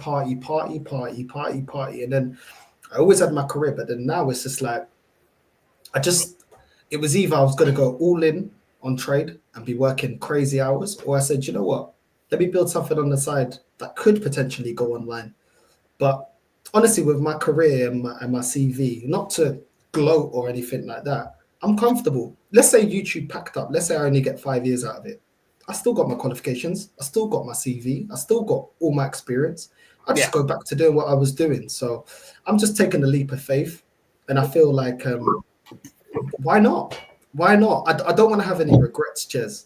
And I know people in my family that have regrets. And it's because they didn't take those leap of faith when they could have. You probably sit there and you're like, you don't really... Career-wise, you did what you wanted to do. You went there, you had your company, you did your experience, you made your money. Do you know what I mean? And I think sometimes, it's just one of those ones. It's like, at least I have something to fall back on, so I feel secure. You always have it, man. And let's get it right. There's always going to be a need for gas engineers, plumbers, carpenters, whatever you trade it out there, electricians, plasterers. Everybody's always going to need them whatever time in their life you want them, because people out there, you've worked in the industry long enough now. People, work domestic customers. They don't have the skill, so they got to pay you. They used to have to pay me and the guys that work for me. So that's how it works. And you'll always have that in your back pocket. I get people still to this day Northside, right? And I've been out of the game now 5, 6 years, right? And I still get old customers. I had one the other Friday. Jez, are you still doing boilers? And I went, no. And she went, oh, I need a new boiler. I said, well, I'll recommend somebody, but I can't do it. I haven't got my gas safe anymore. So I'd be doing it illegally. You know how it works. Yeah. I can't sign it off. I can't register it for you. And she said, "Oh, I'm not bothered about that." I said, "Well, you will be when it comes to sell your house. Because when you come to sell your house, they're going to want all the certificates. I can't give them to you. So I will recommend you somebody who will do it for you and move on." But I still get people ring me. And that's 6 years ago. I sold the business. I wound it down. I didn't sell it. I wound it down, you know? And yeah, as Abjeet says, your knowledge will never go away. You'll always have it. And it's your experience as well. That's the important thing. Plus, the other thing, mate, I think is absolutely brilliant. You mentioned about, I've spoken to your partner off camera. We have talked with you. Is she proper Islington, Jez? Yeah, proper. Yeah, I wouldn't want to face her on the street, mate. Because I'll tell you what, I know who'd lose the battle. That'd be me. That's for sure. I mean, she's a beautiful lady. I'm not saying anything like that, but she's a beautiful lady. But you know, I've got one over there, mate. And, fucking hell, you know what I'm saying? She had the right ass for me at the weekend because I forgot it was our 38th wedding anniversary. You know what I mean? And I cheekily snuck out and on the phone, I said, "Oh, fucking hell, I'll book a hotel somewhere for the night." Right? Fucking cheap. It wasn't cheap. It was fucking expensive, but I had to do it. Otherwise, you know what's going to happen. I was going to get it for a week. It was going to be for a week. So, yeah. But big up to you, man, and I wish you all the best, bro. Nah, big up, bro. Big up. Sam, what you saying, bro? What you telling me? You good, yeah? I'm good, man. Just hustling, man. Just working, bro. Yeah, listen, man. You'll get there, bro. You'll get there. And listen, this is completely different to to football, and because here you can't get everything like this. You can't. Here you have to work, and it's understandable, Like me, for example, I do jobs aside, but out of that, I have my college in it. I'm in my last year. Hopefully, I can just get through it and just get my full-time job and just get on with it, innit? But yeah, man, a lot of people have also been telling me, start doing your thing when people on Twitter keep telling me, do your YouTube thing, start a channel, and I'm like, I'll do it if I feel like I have the time for it, innit? Because it's your training, it's way too off, man. Now listen, man, do what you need to do, man. Like, take your time with it, and whenever you feel like you're ready to go full-time, when the dough is there and all that, just do it, man. You've got my support, you've got Jez's support, you've got everyone else's support, and yeah, man, and you've already done enough good things, you and Jez, on Lee's channel and other people's channels in it. Like, you've shown that you are well committed to this, and yeah, man, you're gonna succeed, man. It's only gonna go upwards for you, man. It's only gonna go upwards.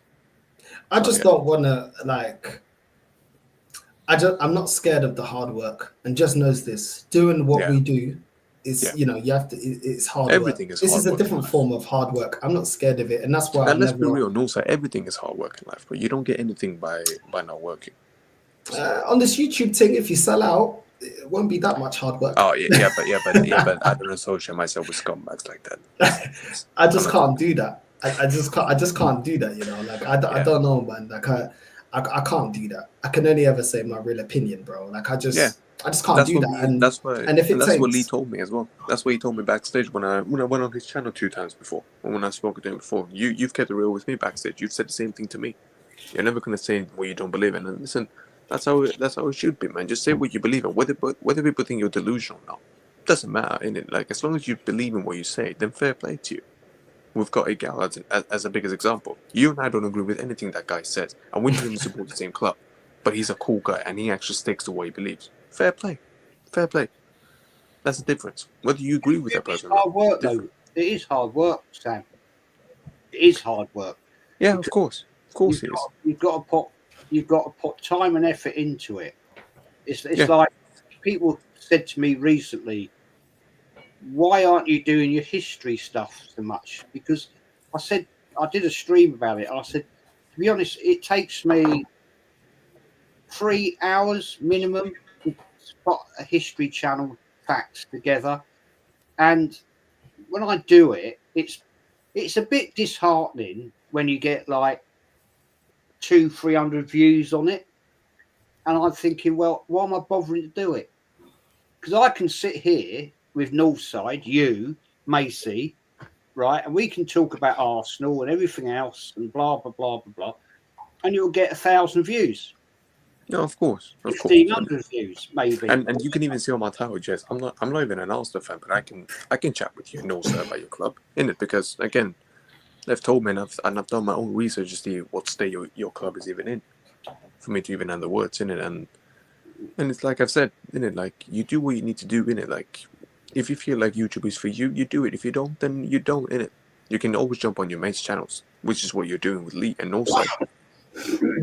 So, yeah, listen, now both of you just keep doing your things, man. And Jez, keep going on Lee's channel and keep doing your thing out there, Jez, man. Like, at the end of the day, bro, people like, we need more people like you, Jez. And I'm speaking this from a guy who's in my early 20s, Jez. Like, I actually like hearing you talk, not just about Arsenal, but in general, because you're a man who's experienced so much, Jez. And I mean so much, innit? Like, I'd love to be the club that I now support. I've supported since I've been a little boy. I would love to be there, going to games regularly. I can't do that because I don't live in Spain now. But you, as who supports Arsenal, you know, born outside of Highbury, you've walked there and you've done all your things and you've shared your stories and all that. It's a blessing to hear, man. And yeah, you might not get the views on your channel, mate, but trust me, mate, we enjoy it so much. Norsa would hear himself. It's so fun to listen to, mate. Like, trust me, both of you. Appreciate both it. of you, man. Come on. Both. And also as well, he knows as well, man. Also has got my back in 110%. 110%. Big up, man, G. Big up, man. But yeah, that's what makes it worth it. Like, you know, Jez, you did a video a couple of weeks ago, I think, about, you know, how you felt about your channel, and I felt like I felt everything that you felt, you know. And even to this day, sometimes you feel like, how is that person like talking absolute bullshit, and then they're getting this amount of it? And do you know what? Yeah, I just look at it as, you know what, just whatever. I stopped doing that mentally. I still get that, so I just stopped doing it. I'm gonna do what I need to do and grow what I want to grow. The people that, you know, that are the real ones, I appreciate them, and we just keep moving forward. And it is what it is. Let the others do whatever the hell they want to do, and our content's going to last to the end of grow time. slowly. It's like what Lee said. You guys will grow slowly compared to others who will sell out, but sooner or later, mate, you will catch up. For you, it's more sustainable long term. That's why you always look for something that is sustainable for the long term. That's what everyone's. And that is why I've put the pressure off myself to go full time. I'll go full time when the time is right, but I don't think about it no more. I just do the work I need to do every day and try to be present every single day. Yeah, today the second live has came out late, but bro, it is what it is, man. You know what I mean? Would you be Saeed, bro? Nah. Bun that guy, bro. Bun that guy. He's threatened my pal up there on the stream, man. Fuck him. Simple as that. He's the only one I have an issue with, bro. Big up Saeed, man. Big up Saeed. Nah, big up Saeed. Saeed's a real one. Saeed's a real one. I love that guy, man. Big up Saeed, though. You know what I mean? Legend. Yeah, Saeed's a funny guy, man. Big up Saeed. Saeed is too hilarious, bro. Yeah, man. He's my favorite United YouTuber, man. Come on. Big up Saeed, man. It used to be that prick Goldbridge, but nah. He's got forget it. Saeed's the one, man. Saeed's the one. I'm telling you. Big up Saeed, man. You know what I'm saying? But big up. Don't, like, when I get full time, I get full time. You know, I just do what I need to do on the channel. I do my work. You know, I'm working full time and just keep going. You know what I'm saying? It is what it is, man. 100%. I know, sir. I've got to shoot, yeah? I just came quickly to chat to you. Jez, you be safe. Macy, you be safe too, man. Be safe. Love to you, man. Macy, what you saying, bro? You good? What's up, Northside? It's great to be on your show, and I just want to say, I hope you carry on with the show, Northside, because your show, Jez's show, and Lee's show are the top shows ever. Because the fact that you come out with this positive, like, give all this stuff, like the history of the football club and what it is, and all the legends that have made Arsenal Football Club what it is today. It's an honor for people like me to like know more about this football club because I I know like a bit about Arsenal from the Invincible season when the Premier League title was ours. But well, ever since we moved to the Emirates, the football club has not been the club that I knew as a fan. But yeah, it is what it is. I mean, it will never change. But look, I'm just happy with the way you guys have done your own shows, and I'm always there putting chats week in and week out, giving my opinion about the football club and what it is like to be a football fan. And yeah, just keep up the good work, and if you ever need someone like me to give an opinion about it, then you know who to call. Nah, big up, man. I always see you in the chat, bro. Big up, Macy. Yeah, you're Always, always there, man. You're always, Macy, you're always always there. there. You're always there, man. You top guy, top guy. I know, because I know sometimes it's not easy when I've got nothing to do at home, so I just go on one of you guys' live shows, and I just like put a chat, just voice, just saying my opinion, and just like getting like on what kind of on what the stakes are and what the football club like does like on and off the pitch, just to like clarify. Yeah, man. It's just one of the ones where it's just like, I know. for me, I look at it and I just think like it's nice because I don't know if you see this, Jez, like you just like, wow, we're not the only ones that think like this. Because sometimes you could be in a little bubble and you think, is anybody else seeing this? Am I going crazy for a second? Like, surely I ain't going crazy. And then you're like, the chat's like, nah, bro, it's not good enough. This, and that. And you're just like, yeah, man, the community thing is just changing all sides. nice. Don't you think it's starting to change a little bit? It's like I've noticed a lot of different people in your chat, and I've noticed a lot of different people in my chat that have all of a sudden the subs are starting to go dink, dink, dink, dink, dink, dink, dink, dink, dink. And the world, it's like the classic term, the worm is turning, and people are starting to wake up now and think, actually, this ain't working. It ain't working. I mean, take Arteta out of the equation for a moment, and it's like, nah, it ain't working at Arsenal. And why isn't it working? Is it because of the management, or is it because the players? And I've said this 6-8 weeks ago. I think the players have got the ump with him.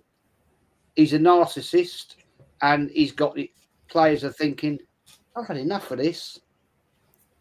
I've had enough. I see today, right? Real Madrid are making a sniff for Saliba. You know, come next summer, he's gone. If we don't win anything, big up Omar. If we don't win anything, right, by the end of May, he's gone, man. He's out. He's gone. And that's fact, because he's going to think, well, I was pissed about by Arteta anyway, sending me out. We bought him, send him out on loan 2 seasons, come back in, does this, does that. I thought he's one of our best players last season, personally, the way he played. And then at the moment, our defence isn't fixed, so let's forget that old story, that old bullshit, right? And that guy now has got Real Madrid looking at him, and he's going to look and think, Real Madrid are coming knocking on the door. Yeah, I mean, it could happen if he goes to Real Madrid, because think about it, because we still haven't won a trophy, and Saliba must be thinking, saying, you know what, I still haven't won anything at Arsenal, so my best option is to go to a club like Madrid and play with some of the best players there, like Rudiger, like Bellingham and Camavinga, and all these top players, and win something. Because that's the thing, we ain't gonna win nothing at Arsenal, because we all know the kind of arrogance Arteta has, because he thinks that he can do this, that he can do and win this league. But the fact is, it's just not easy for him, because the amount of games that we have played and not been performing well, people still think that it's good because that we're still in a title race after that draw against Chelsea, but I still kind of think that it's not good enough. But the fact of the matter is that we're not prepared to win this league, and this fan base for me has got to start waking up and realizing that we are that this football club ain't gonna win nothing. The only thing they can win is the League Cup, and I don't know if they can do it, but I think they can. But let's see. But they ain't gonna win the Premier League or the Champions League because you've got big clubs like Real Madrid, Bayern Munich, Barcelona, all wanting to win that title, and I don't think we are ready to take them on. Do you know what the problem is? Yeah, people Yeah. forget. Yeah, that I know footballers these days earn a lot more money than the players in the past. I know that, but a lot of players also, with the money that they spend, they live to that lifestyle. With the money that they earn, they live to a certain lifestyle, and a lot of them are going to want to continue that lifestyle. What's going to help them continue that lifestyle? Legacy. Why does Zidane keep making money? Legacy. Ronaldinho making money? Legacy. Why does Figo still make money? Legacy. When you have a legacy, you will continue to make money. R9, legacy. These players make money, yeah, even after they're not on the pitch because of what they did with the game. They don't need to be pundits. And even if certain players like Jermaine Genius or other players like that weren't really all that, yeah, there's only so many spots that you can give to a pundit. There's only so many channels. There's only so many places that are going to offer them a certain type of wage. So players want legacy. They want to be able to keep earning. Just because their playing career stops at 30 odd doesn't mean that their bills stop coming in. Doesn't mean that all of a sudden they don't have expenses or family to look after. Some of these players, let's keep it real. We don't know how many people Saliba looks after. Maybe he may look after his family. Now, if you're looking after multiple households, yeah, 150 or 180 grand a week may not actually be that much, depending on how many family members you're looking after. Some of the players that come to the Prem, like for example, Oscar that left Chelsea and went to the Chinese league, he went for the bag. Why did he go for the bag? Because he's looking after his whole family. And some coaches, yeah, some coaches are not like the English or maybe the Portuguese where they have, a handful of cousins. Some of these people got 20 cousins, 20 aunties, 20 uncles. They got a lot of people to look after, grandparents. They come from third world countries where they can't even, do you know what I'm saying? They don't have pensions. Yeah, they have to pay for medical bills. Some people they need medical assistance continuously for the rest of their life. I know because I have a sister that has that, where she needs medication, but luckily she's in England. This is the thing, yeah. The reason I'm bringing this up is Saliba may look at it and say, wait, hold on, if I go to Real Madrid and I can earn money there and win trophies, all of a sudden, my name is a brand. If my name is a brand, I can earn big money for the rest of my career, even past when I'm good enough to play anymore. So why am I going to stay at Arsenal for? To do what? To be forgotten? To have a massive dip in wages? People don't think about that. Yeah, if you retire at, let's say, 32, you still got if you live a long life, you still got another 50 odd years of living. Now, if your expenses, if you're paying for a big old mansion, yeah, that's money. If you've got big cars to maintain, expensive cars need maintenance. They need heavy maintenance. That's money. If you're living an extravagant lifestyle, that's money. If you got with a woman that's only with you for the money, well, she don't care about the money because she ain't earning it. You are. So she may not be as financially careful with you. Then you've got a load of family. They may be flowing the cash because nobody respects your money as much as you. When the money's coming in easy, it can go easy. So people don't understand that. Like maybe Saliba wants heritage. Maybe he wants to go there for heritage and have. And Roberto Carlos still makes money away from playing football anymore. This is the thing. So people talk about, oh yeah, but they're earning this amount of money. Maybe stay at Arsenal. For Arsenal for what? Arsenal for what? For what? If you don't win anything, who cares about you? Eventually, when you stop playing, who cares? What are you gonna do? What are you gonna do? And if you haven't made the right investments, some of these players don't make the right investments. Some do, some don't. It's happened. Yeah. I mean, Tell him, Jez. I know it's a different era, right? I'll go through three players here, right, in different eras. George Best, one of the greatest footballers I ever saw as a young kid. Legend, right?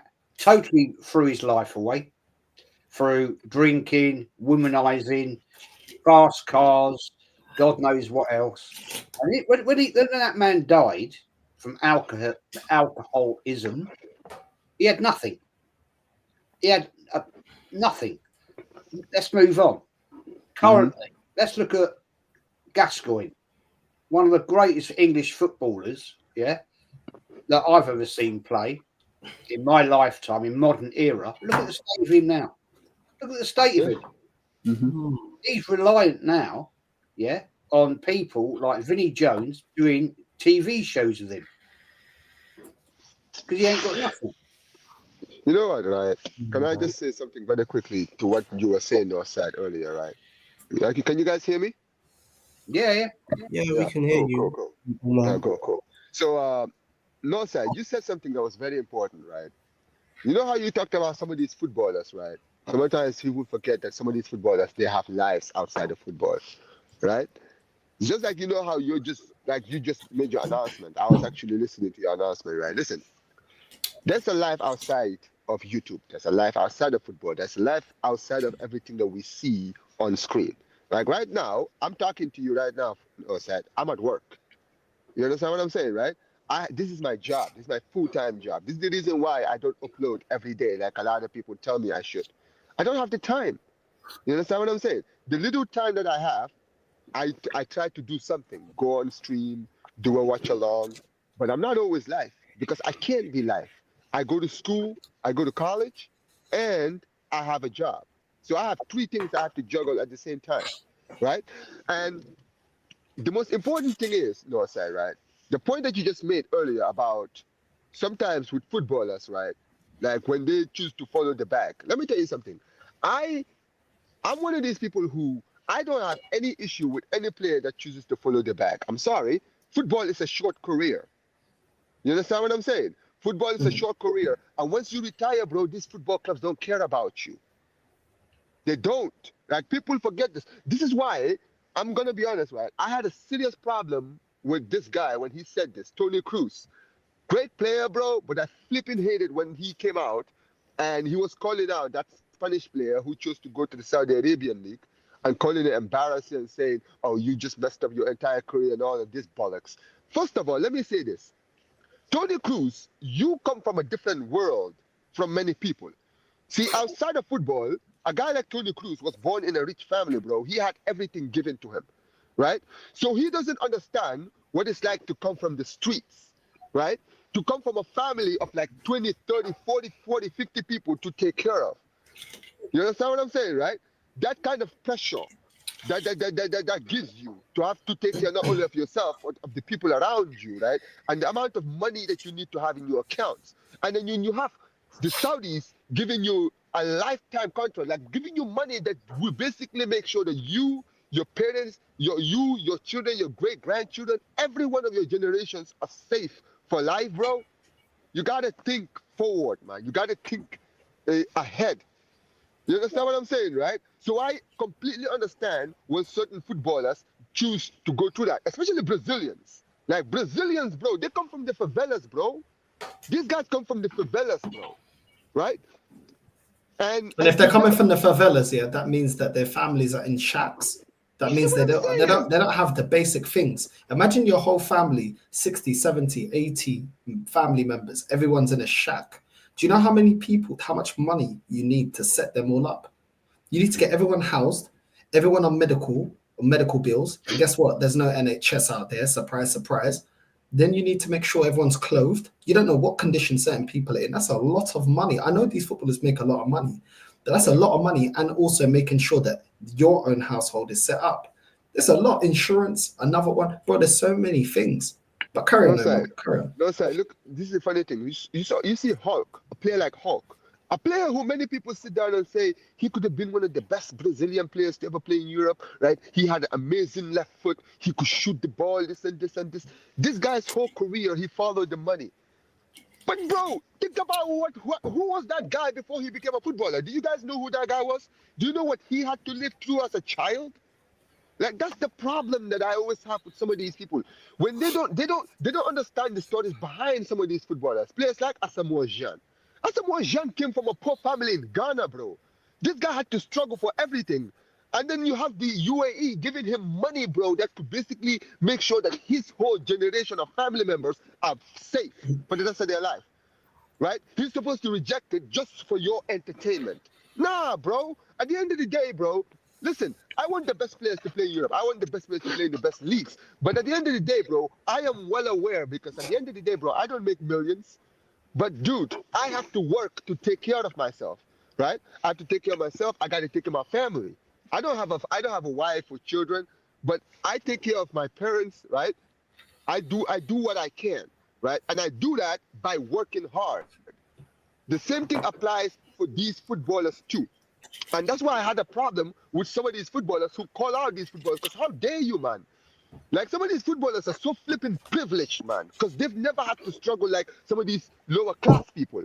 They all think that because they live in high class, that the lower class people live just like them. It's not the same, bro.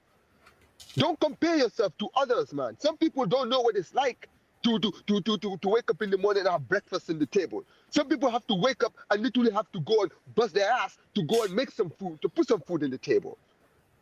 Like that's the thing, bro. That's why that's really all I had to say. Because at the end of the day, I've had enough, man. I got tired of hearing some of these privileged footballers calling out some of these lower class footballers, man. Trying to talk like they understand what they go through, man. You don't. Like respect people for their decisions, man. You don't have to like it, but just respect it, man. People come from different walks of life. I hear it, man. In fairness, there are a lot of footballers that have come from very poverty background in places like Nigeria, Ghana. They've worked and worked and worked and got to themselves to top flight football to earn the money they deserve. Yep. So they have lived in poverty. So I don't think that's a fair argument. I hear what you're telling me, but there are a lot of footballers, right? I mean, I'm just trying to think the name of the footballer. He still gives money to his local village. He paid for a hospital to be built. Mane? Oh, Sadio Mane. Are you talking about Mane? Yeah. I can't remember. Yeah. I can't remember. Yeah, he basically created, like, made his village into a town. Basically, they built like hospitals, schools, so many stuff like in his neighborhood because they didn't have a lot of those things in there.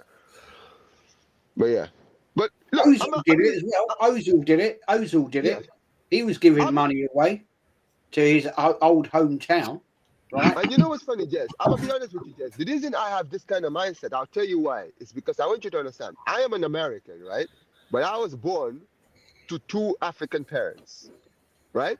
My dad, right, came from a very, very poor family, very poor, right? They could not, like my mom, they didn't even have money to take my dad to school. My dad had to work to pay for his school fees and stuff like that at a young age in the early 70s, right?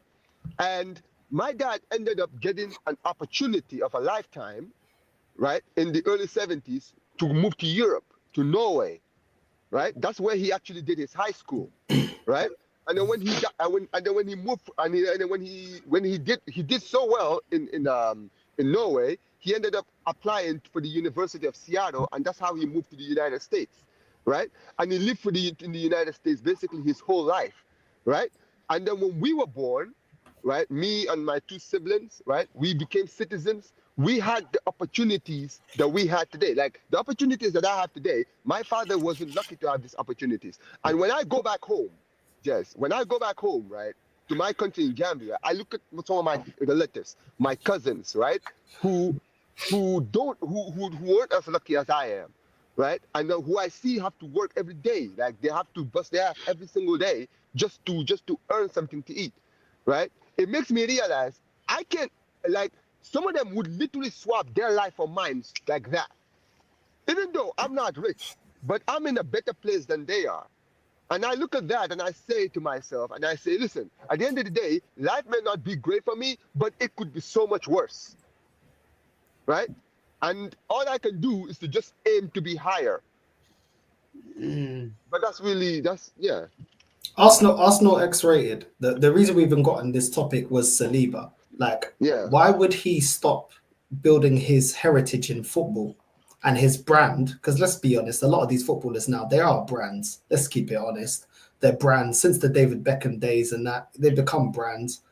Why would he not stop building his wealth and his brand to continue with a process with a manager that looks like he's lost the dressing room and just keep fighting for a process that looks like it's going backwards?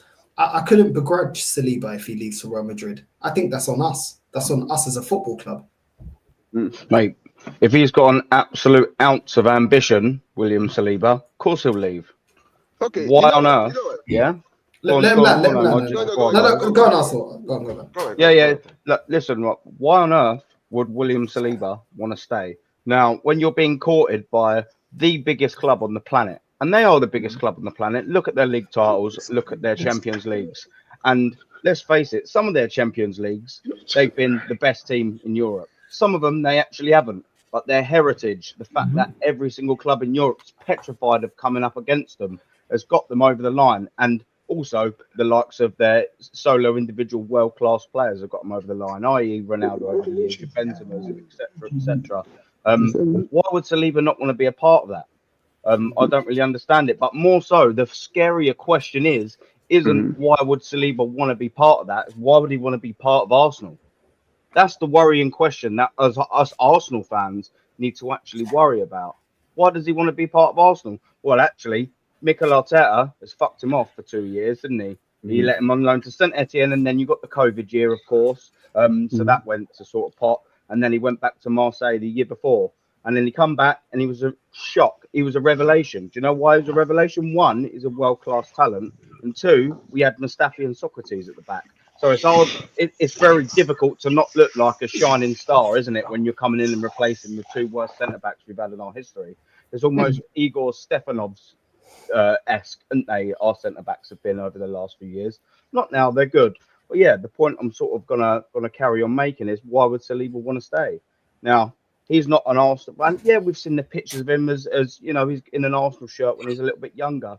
But there's probably one knocking around in him in a Real Madrid shirt as well. Probably one knocking him around in an AC Milan top. You know, we've all worn different football shirts. I've worn a Barcelona shirt. Big up Omar. You know, yeah. Big up, brother. Do you know what I mean? That's the worrying sort of thing. And it doesn't almost sort of stay with just Bill Saliba, really, does it? You know, we've got a few talented sort of players in that team that if we don't win anything this year, and let's discount the Carabao Cup. Because, yeah, it would be nice for this team and definitely great for Mikel Arteta to win something this year, i.e. the Carabao Cup. These players have not signed for this football club to win the Carabao Cup. They have not. They've signed for this football club or re-signed for this football club so they can be a part of the Premier League Championship. They want to win the Premier League. They want to win the Champions League.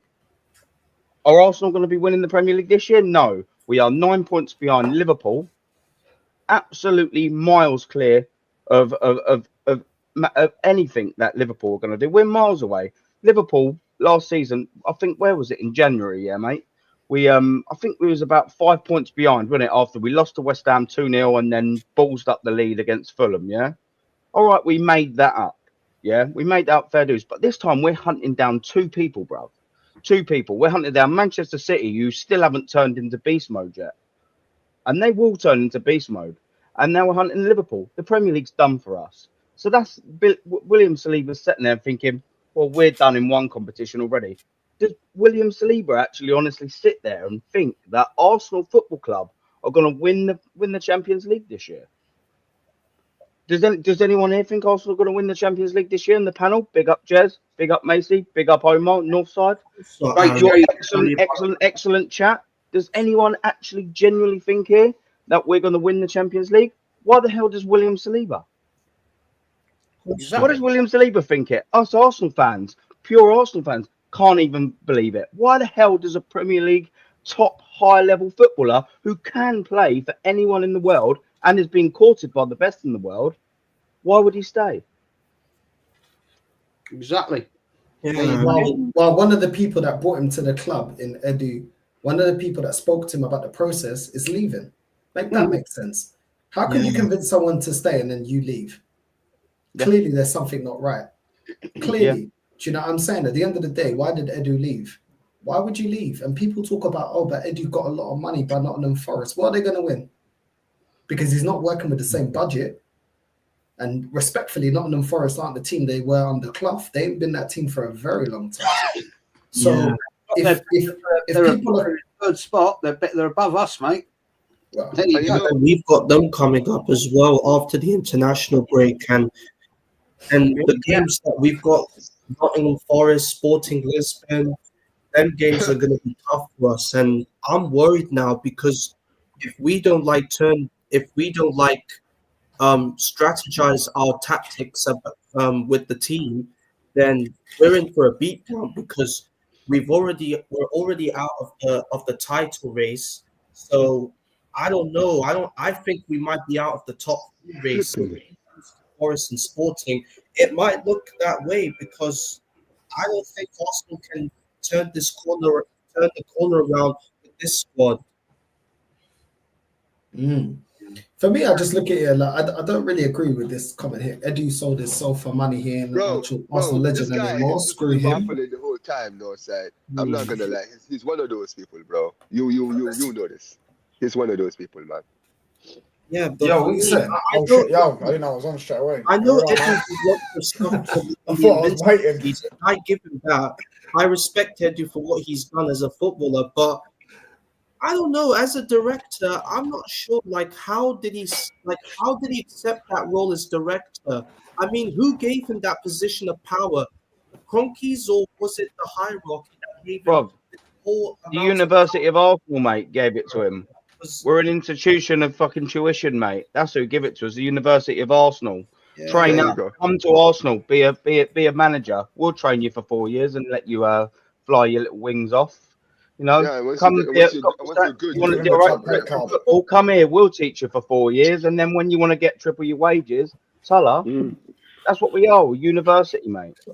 Yeah, and I even put out a chat earlier today. I said Galatasaray and Bayern Munich have standards because Galatasaray win every title year after year because they keep building as a football club. And the same as Bayern Munich. Last season, what happened to them was not good enough, but this season they're starting to improve. But the thing is, when you're looking at Arsenal, I mean, Arsenal, they're not the levels that Galatasaray and Bayern Munich are because they will never Work be experience FC. And I know that it's gonna sound strange, but it's just the fact is the reason I'm saying this is because Galatasaray and Bayern Munich are the two most big clubs in Europe, and they win every trophy year after year, and that's the reason why they continue to grow as teams. We accept failure as a whole fan base. We accept it. We accept it. That's what we do, and we make excuses. Now I'm hearing Nigel talking about the fixtures, bro. I don't give a shit about the fixtures. How about that? Can't give a shit about the fixtures, bro. If you're moaning about the fixtures, that just means we weren't prepared. Because we should be prepared after 5 years. We should be prepared no matter what fixtures we get and in what order we should be able to compete. If you're telling me the bench is fixed, get behind Havertz, get behind Odegaard, get behind all these players and the manager, he's the best young manager in world football, deal with it. Deal with it because Hansi Flick is dealing with it. How many injuries have Barcelona had and he's dealing with it? Why can't you deal with it? Do you know what I'm saying? There's plenty of managers that have won titles without having all their players. Bayer Leverkusen, Xavi didn't have billions and billions to spend on that team, and he won the league.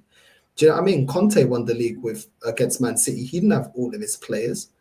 He didn't talk about the fixtures, and he won it.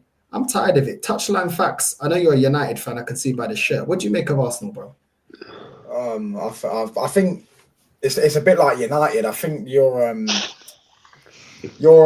what's the word I'm looking for? You're a reflection of your fan base. That's the word. You're a reflection of the fan base. So when the fan base gets bad owners and the bad owners feed them so much shit, and then when they give them something good once in a while, they'll go, "Oh, look, that's so great." Like when you get a good player, you'll be like, "Oh, that's so great." But ultimately, I think you're in a shit show, to be honest. He's picking now as his problem. I mean, Well said. Well said. Can I just say on that as well? When, as I say, Arteta's come in and he's took you back to where you were under Wenger, but because you were so bad before it, you was like 5th, 8th, and 6th and that. it now looks like it makes him look better for bringing you back to where you were 8 years ago. Mm-hmm. Bro, And we was that's the only thing, that isn't bad it? because That's of this standards now. That's why we Yeah, were that exactly. bad. We were this bad because you guys wanted to keep Wenger too long. It was this bad because when we needed to go out there and build upon players like Van Persie, you guys said it's okay for us to sell them to our rivals. We're this bad because when we had Alexis Sanchez and Ozil, we didn't build upon that. We didn't go out there get the DM necessary and the defense necessary. This is why we were that bad. And now we've returned, but getting back to how bad we was under Wenger, just about getting top 4. Why? Because the same standards or lack of standards remain at Arsenal. 5 years. We're just happy if we're thereabouts. The last 2 years, they're doing the same thing they did with Wenger. As long as we get top 4, it's the same thing. We ended second 2 seasons in a row. It's the same standards with Wenger. As long as you get us top 4, it's the same thing. You're not pushing this club to be actually winning things. You're just happy to be in Champions League. As soon as we're in Champions League, we can clown Tottenham. We can St. Tottenham's Day. We can talk about we're in the Champions League. We got more money. That's all. It's the same Arsenal standards fans in the Champions League, bro. Is this club pushing to be successful in the Champions League? No, they're not. They're not even pushing to be successful when we was in the Europa League. It's just Arsenal's like all fans care about. Sorry, mate. All Arsenal fans care about is finishing above Man United and Tottenham fans and Chelsea fans, so they can banter them. They don't care about winning. If they finish third and they finish above United, Chelsea, and Man United, they can sit there and go, "Oh, look at you lot! You lot are 8th, 6th, and 7th, and all that. Yeah, look at the shit show you're in." We mustn't forget he inherited a mess. Rob, we've come full circle, mate. Absolute full circle. Arteta, everyone says, "Oh, we took over a team that needed completely changing." We're playing worse football than the team Arteta took over by a country mile. And Significantly worse football than the team that he took over. Yeah, no, That's the worrying thing. We've just let all the way around. Aubameyang and Pepe won him a trophy by himself. Like them two So the squad that he was weirdos. supposed to change. I mean, I don't even know like what does Tim Lewis do for Arsenal, but Richard Garlick, that clown right there, epitomizes what is wrong because he was the director of football, and then all of a sudden, when Vinite left his role as CEO, he gave the CEO position to Garlick. And I watched an Amazon documentary of All or Nothing, and he, along with Edu, they were sitting together, and Edu told Garlick, you know, Garlick, I'm thinking, should we get rid of Aubameyang? And Garlick then said, well, I agree, Mr. Edu. Aubameyang's like over 30. Let's sell him off to Barcelona, and let's get let's give him a jet, lots of money, and hopefully he'll kick on at Barcelona. I mean, the absolute state of Can you believe he actually said that? Oh my days! Yeah, at the All of Nothing documentary, Garlic and Edu were discussing Aubameyang's future with us, and Garlic told Edu to let's just get rid of Aubameyang and just pay his wages and sell him off to Barcelona. And then what did we go and do? Do you know what we go and do? We went and got a 30-year-old Jorginho. So what happened to the ages thing? And you know what's funny? Go on, Emma. And you know what's funny? You guys sold us Aubameyang for free. He was there for 6 months. And you sold him later to make money off him. Ripped La Liga in the 6 months he was there, and then we sold him for profit. So we actually got some money. And then I believe Chelsea also sold him for money as well. So the next two clubs sold him for money. Can I just say this, right? This is the point I was trying to get to, right? See, I'm going to make a video about this at some point in my channel, but I have to say this. You know what the worst thing that's ever happened to this sport that we love, Northside? You know what's the worst thing that's ever happened to this sport? It's Americans, bro. It's the people in my country, bro. When they invaded the sport, bro, they completely ruined everything for everybody. Because I want you to understand, bro. I want you to understand. If you look at how sports is formatted here in America, right? The MLS is a very weird league. There is no promotion, relegation, right? In fact, you finish on top of the table in the East and Western Conference. That is just a minimum trophy. That doesn't make you the best team in the league. No, it's the playoffs that you go to, and then when you win the playoffs, that's how you win the MLS Cup. That's how you're determined as the best league in the MLS. You can finish 8th in the table as long as you make it to the playoffs. You can go to the playoffs, and then you can go and win it, and then you'll still be the best team in the US. And the funny thing is, the same thing happens in the same way the NBA is formatted, in the same way the NFL is formatted, right? And the reason why that is because at the end of the day, I want you to understand. You see, in the sport that we love, right, in the Premier League, promotions and relegations. When clubs get relegated, yeah, they get paid, but they lose a lot of money when they get relegated. You understand what I'm saying, right? Teams that finish top 4 or win the league or win trophies get the highest amount of money. Do you understand what I'm saying? The issue is, and this is what shows you the fact that in America there is no promotion, no relegation, no battle for top 4, any of this stuff shows you that these people don't care about achievements, because to them, right, it's about just getting like the crowd attendance, right? Putting on a show.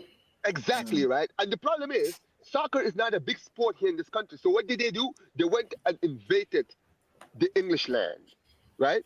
And they started buying clubs in England and trying to change the system, trying to change the mentality. And that's why I flipping hate American owners, bro. Because, bro, I already hate the way they do things here in my country. I'm like, bro, why did you have to go to Europe, bro, where I have to take space and try to ruin the sport for me there? Right? Just a question, yeah. Do you see in American big sports? Up to Flawless. Big up to Flawless. Big up Flawless. You see in American sports, do they have trust the process? Do they have all that? Or do they not do that in American sports? They just let me tell you something, right? Around there, people are okay with the fact, like let's say in the NFL, right, or in the NBA, right? Some teams will be fine with just having a few years of not challenging for the NBA title or going to the playoffs or any of that, because they know in a few years they're gonna have number 1 draft pick. You understand what I'm saying, right? So they're just waiting for those draft picks to arrive so that they can get all the best players and then they can go and challenge. That's how they do things, right? That's how the process thing works. They're like, just give us some time. We're building up all of these tradings that we're gonna have at a certain point. When we get it, we're gonna be the best team in the league. You understand what I'm saying, right? The problem is that doesn't exist the problem with this American, they don't understand it doesn't exist in European football. You understand what I'm saying, right? Over there, if you want to challenge, you have to put the money down, get the best players, get the best people upstairs, right? Who can get the right players, get all the stars, so that you can go and win stuff. That's why, in the end of the day, it's the same thing we use with American owners. If you think about it, right, the reason that we're so content with keeping Wenger, even though most people had already agreed that Wenger was finished, that he had to go, right? The fact that they kept him is because he was keeping at top 4 every single season. So he was getting the money. They were getting money out of the club. The moment he got out of top 4, first season, and the fans started emptying the stadium. Yeah. And then exactly in 2018, when fans stopped going to the stadiums, they realized, oh crap, we're actually losing money here. Wenger, about that whole thing staying for another season, I don't think we're doing that, because listen, it's either you resign or we fire you. So we just want you to save face, so you just tell them that you're gonna leave. You understand what I'm saying, right? And it's the same thing applies, bro. I'm telling you, bro. Any club, like think about this, and this applies to everybody in this panel right now. Name one club that have American owners that are actually doing well. Liverpool, the only ones that have done well. They're the only ones. The Glazers did well when they first joined here, but that was because of the previous done. No, but I understand. They've had relative success, but let's be honest, a lot of that success, I give that more to Klopp than to Liverpool. I'll tell you why. Yeah. It's because at the end of the day, bro, Klopp was a genius in the transfer window.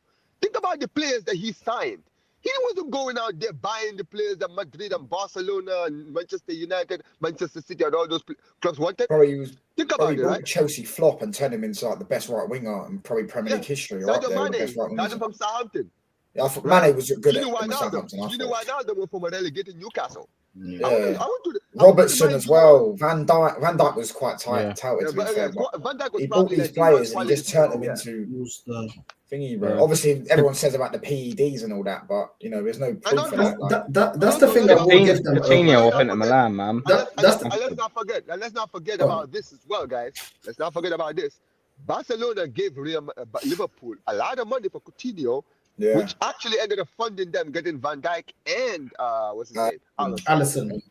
Yeah. You see what I'm Completed saying? the squad. So as much as people want to give credit to FSG, I'm sorry, the real Liverpool fans understand that FSG are not responsible for that. A lot of that is because there was a No, lot but of luck I on their think- side. Not completely, but where I disagree with you, is the ownership Okay. are the ones that chose the manager, Yeah, and they that's what I'm appointed correctly. Okay, And then when okay. they're getting the guys They that are built a getting structure. scouting the players, they did put power within the people that can actually scout the right players, get the right manager. Then they Okay. then they let Klopp go, and they got Arne Slot, who's top of the league. We're yet to see where he's gonna land. The one thing they haven't given him, Mhm. they've made it so that they've got a self-sustaining model, but they have actually gone out there and appointed the right people. Do they spend the money all the time? No. I definitely think we can criticize them in that. And Liverpool do have money. Let's be real. Liverpool are a bigger club than Arsenal. They do have money. They've got a huge fan base. And they're arguably the biggest club in England. Yeah. They arguably are, because they got more Champions Leagues than Man but United. European Cups, man. Yeah, they like, have the most. they Like, got you more can't say Champions League. European Cups like that. I You can, can't say because we've European won Cups 2 like that. Champions Leagues. They've won 2 Champions Leagues. They've won 4 European Cups. Yeah, and you've also won Whoa, the whoa, whoa, Europa. whoa, whoa. No, Okay, okay, Liverpool- okay. Liverpool- Now you're just being shameless. Now you're No, just no, being no. No, shameless. it's true though, isn't it? They've won 4 European Nah, Cups. bro, Hold on. Touchline. Hold on. You're being disingenuous. They've got You see in what I'm total saying? 6 Champions Leagues, bro, and they got what, the Yeah. same amount of Premier Leagues as you. No, So we've I got think we've got They've got one well, more, if you're one talking more. Premier League, You've we've got one 13. more. Yeah, but we've won Yeah, one one more more. league title, yeah. You got one more league title. They got 6 Champions Leagues. You got what, 3? 3 more. Yeah, what? 3 You got Champions 3 League. Champions Leagues. You Yeah, we won. got 3, yeah. You got 3 exactly. We've got 7 more There's a- FA Cups. And there's an they've got argument 4 league there. cups. I can't lie. There's an argument that they're bigger than you. So let's just keep it right. You were just the club that were more successful in recent time, but they were dominating in the 80s. I think that also holds a bit more weight, being more successful in a like you'd say Man City were a bigger club than Everton, but Everton were on more league titles than them. But Man City were bigger because they were much more successful in an era where football is more watched nowadays than it was when Liverpool. Yeah, because your domination came in the Premier League era. Yeah. You may have more fans, Yes. but in Yeah. terms of overall trophies, they got more. Oh, yeah, they've overall got- yeah. trophies. Do you get what I'm saying? Yeah, It's I just their understand that. dominance was in the 80s, obviously. And Yeah. Jez, you know about all of that. Yeah, it's just their dominance came before we switched it from League One. It is what it is. There's an argument there to be had, but the point Yeah, is, let's look at this, right? Hmm. When Liverpool won the majority of their European Cups, Yeah. that competition was for The champions. that had won The- their league leagues. titles, Yes. right? And you had the Cup Winners' Cup for the Cup winners of the FA Cup and the League Cup, and you had the UEFA Cup for the other teams. It's a totally different competition. Yeah. Totally different competition. I understand what you're saying, but I would say like Nottingham Forest have got more Champions Leagues than Arsenal. I wouldn't say they're a big club because they've won more European Cups. but they haven't won more European trophies history. overall, and they haven't that's won a more good league point, yeah. titles. Do you know what I'm saying? They Yeah, have got more but- European heritage. Do you but think- overall I trophies? think They're not. Arsenal, Do you think Villa's are a bigger club than than- Spurs? Arsenal Yeah, they a bigger are. club Villa than- is a bigger club than Spurs. Yes, You think yes, they so? are. Yeah, Yeah, they they are. are. Based off They've won what? leagues and They've got champions. more league titles and they've got more Yeah, they've got European titles. How many league titles do Villa have? I think they got what, 7? Is it 7? I need to recheck that. That's fair enough. I think Tottenham have only got like 2. Yeah, Tottenham have Tottenham's yeah. got a great European Yeah, heritage. Tottenham only got 2 league titles. I'll say Yeah. this, touchline. I'll say this, right? I'll say this. When you're determining who's a bigger club, I think you have to put like overall trophies, right? All of the trophies in the table, right? To kind of determine who the bigger club is. Yeah, but it depends what type of trophies as well. But yeah, exactly. Because right? Rangers have won the good most in point, good football. point. So leagues. So basically, the bigger trophies that we're talking about are leagues and Champions Leagues in general, right? How much have you guys won, and how much of the whoever you are comparing it to won? If you're saying who has the bigger European history, that's a different kind of conversation. You understand what I'm saying, right? Now, if you say European history, it's easy to say who has a bigger European history, Arsenal or Nottingham Forest. That's easy. It's Nottingham Forest. They've won 2 Champions Leagues. You understand what I'm saying, right? Can I just say something though, yeah? I think though, like when you do certain things, you know, like Arsenal have the Invincibles, yeah. That's a certain thing that's so edged in history, yeah. That the first team to ever do the Invincibles in the Premier League with 38 games. That league title sort of weighs more than the other one. I think Man United doing 2, not 1, 2 three-peats and a treble as well. I think that weighs more than a few more than they might have won a league title here and there, but we won a treble. Like I think I don't agree with you that the Invincibles weighs more. I think And No, ultimately, because it nah, is. No, nah, yeah, because go ahead. ultimately, let me say this. Let me say this. Go ahead, go. This is the thing, yeah. Yes, we went invincible. It's a great record, but ultimately, it still equates to one Premier League title. yeah. Yes. I So understand. for me, if you say to me the treble is worth more, of course you won 3 titles. You get what I'm saying? Yeah. But when you say to me that if you're comparing the Invincible to the Centurions or something like that, or just anybody winning the Premier League, for me it equates the same because it only equates to one trophy.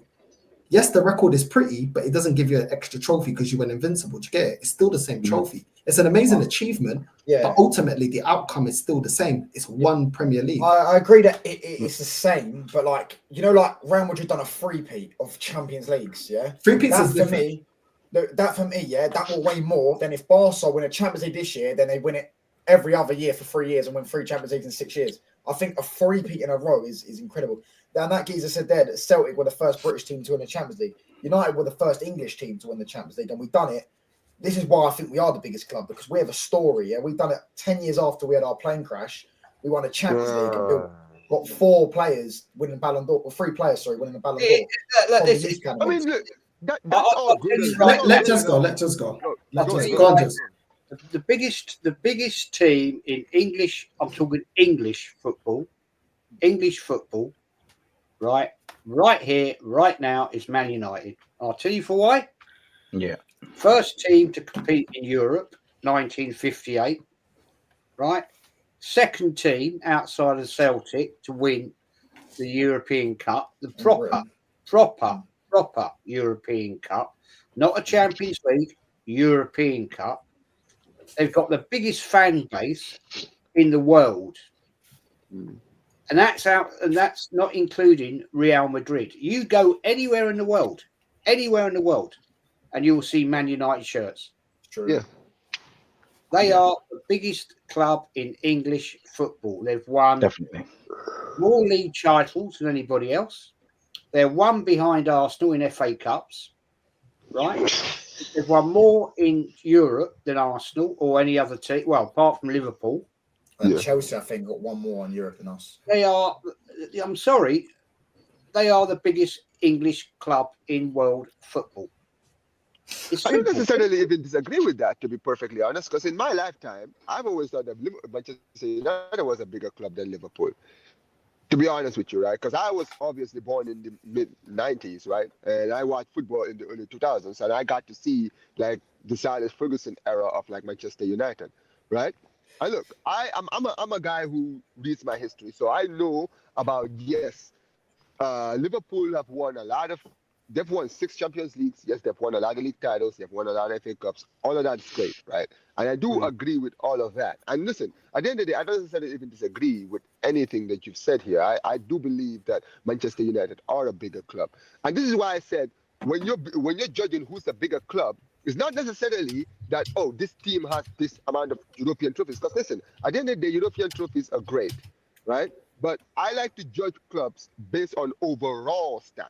Right? Yes, you've won 2 Champions Leagues in like the Premier League era, but you've only won 1 Premier League in that time, Liverpool. In that time, right? You've gone to what? 4 Champions League. You've gone to 4 Champions League finals, and you've won like what? 2 of them, right? And at the end of the day, you've only won 1 league title. During that same time, Manchester United have gone to 4 Champions League finals. They've lost 2 and won 2. And how many league titles have they won in that time? What, 19? How many did they win? In the Premier League, 13. Premier League era. 13? 13. Yeah, 13 league titles. 100%. So we had like. If you look at that. Go on, right. Sorry. No, go ahead. Oh, yeah, we were like, it's obviously, finishing second is still finishing second, but we were literally like 2 points off. 1 point in one season in the Aguero season, and another season, I believe, from winning like 7 in a row, which would have been a mental. And the crazy thing is, you guys could have won a lot of Champions League. The problem is, you were playing in an era of that Barca team. Yeah, we finally beat the Champions League winning team, And then it just so happened that in the same time we built one, the Milan team was Kaká just absolutely destroyed us in one leg, and Messi destroyed us. They absolutely destroyed it. If we were blessed with that team in a different era of football, same with Liverpool. To be fair, if they were blessed with that team they got instead of coming up against Man City, they would have won a few more leagues. I get that, but genuinely, we would have won 3 or 4 Champions Leagues. We got to the semi-final and the final three out of 5 years. Semi-final 5 years in a row. Yeah, that's true. That is absolutely. Yeah, I'm sure you went out to Bayern, didn't you, in one of them semi-finals as well? Yeah, Rooney got injured in 2010. Yeah. 2010. Lost Ronaldo. Yeah. Rooney got injured. I remember that season. Yeah, Rooney got injured. I was like 4 years old, but I've heard about it. And so Rooney got injured in the season, and then we played Bayern away. If he didn't play, people were saying we would have won. Oh yeah, I remember that game. Do you know what? That was a proper side. That Man United. So when I talk to some of my Man United mates, I always sort of reference that with Van der Sar in goal. And you obviously had your Evra, Vidic, Ferdinand, Neville. Then you had Carrick, Scholes, and then look at the attack, man. Berbatov, Tevez, Ronaldo, Rooney, Giggs. Nani. That was a naughty Nani, yeah. That Nani was a baller, naughty man. Manchester United team. That was one of the best United You teams. see Nani, yeah? You see Nani, yeah? Nani would get into the majority. He'd win in the league. Right, one second, guys. Let's adjust. Right, there's a guy there saying that Arsenal's trophies for World War II don't count. What? Well, they do. They count when football existed, mate. What's he going on about? Yeah. See, this is the thing. Trophies live on forever, man. They always will. Yeah. That's what heritage and history is all about. Whoever's wrote that, that's why trophies are the Hold on. We count Real Madrid's Champions Leagues. How many Champions Leagues did they win before that? But we still count them 14 Champions Leagues. So what are we talking about, bro? History doesn't start to when you tell that. You tell that to the players that lifted them competitions. You tell that to our 31 squad. You know what I mean? You tell that to them lot in the 30s when we was winning league titles and doubles. He might be having a laugh. But at the end of the day, I hope he is. Whatever trophy you won, I hope he is too. Right? It counts. No matter whether it was in 1887. And I could throw you loads of competitions that Arsenal won in the 80s. Right, Arsenal. If you want an interesting fact, okay, there's one for you. Arsenal were the champions in their first professional season, right, in 1887 when they formed in 1886, and they won the London South East Trophy. There you go. There's a trophy for you for Arsenal. Dial square, isn't it? There you go. All right. If you want to research your history, then there you go. Because at the end of the day, they were the best team in London for 22 years. 22 years before they became professional, as in they joined the Division 1. Division 2, as it was back then. Because they didn't they had to go to Division 2, but they became actually a professional club. So let's forget all the nonsense here, shall we? Because we can argue all day long, right? At the end of the day, Preston North End were the original Invincibles. Yeah, we got that one. Yeah. Man United, I don't care what anybody says, are the biggest team in English football.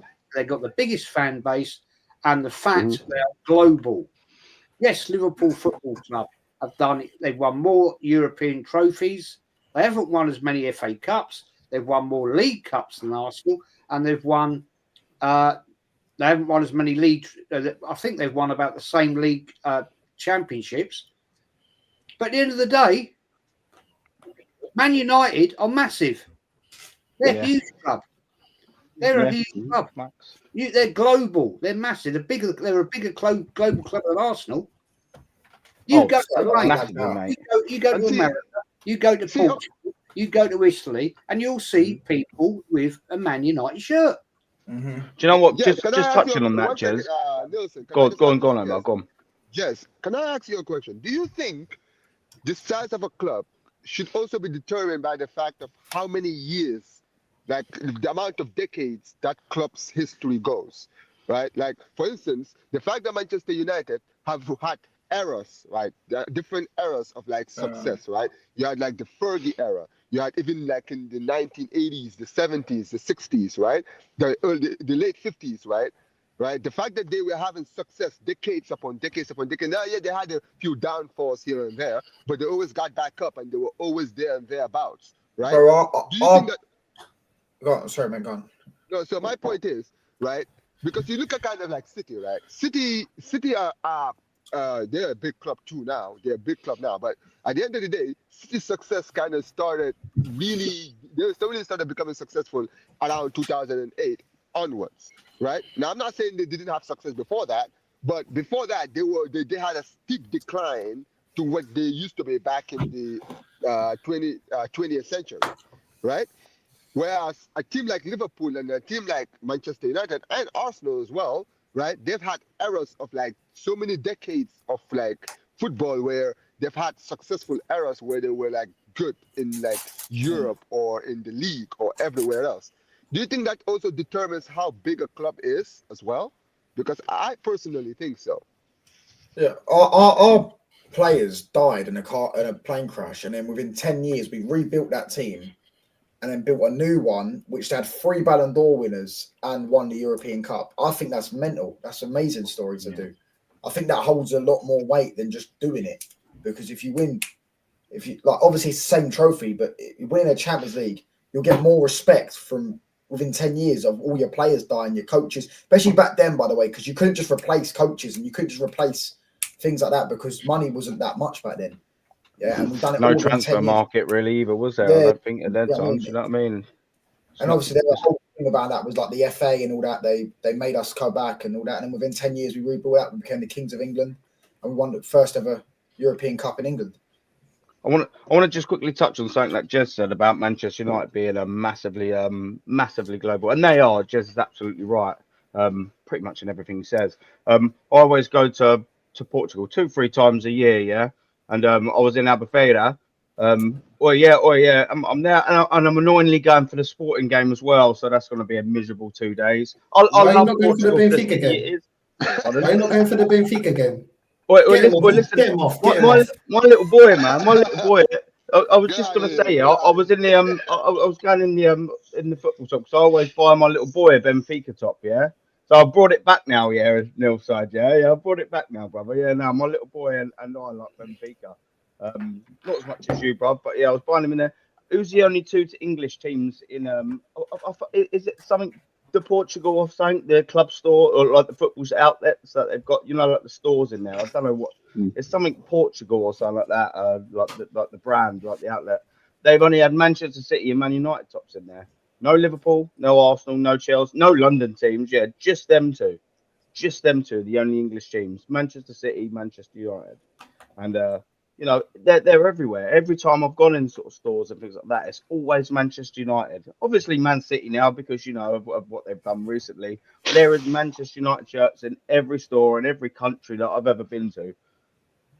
They're massive, absolutely huge, and they get that. Why?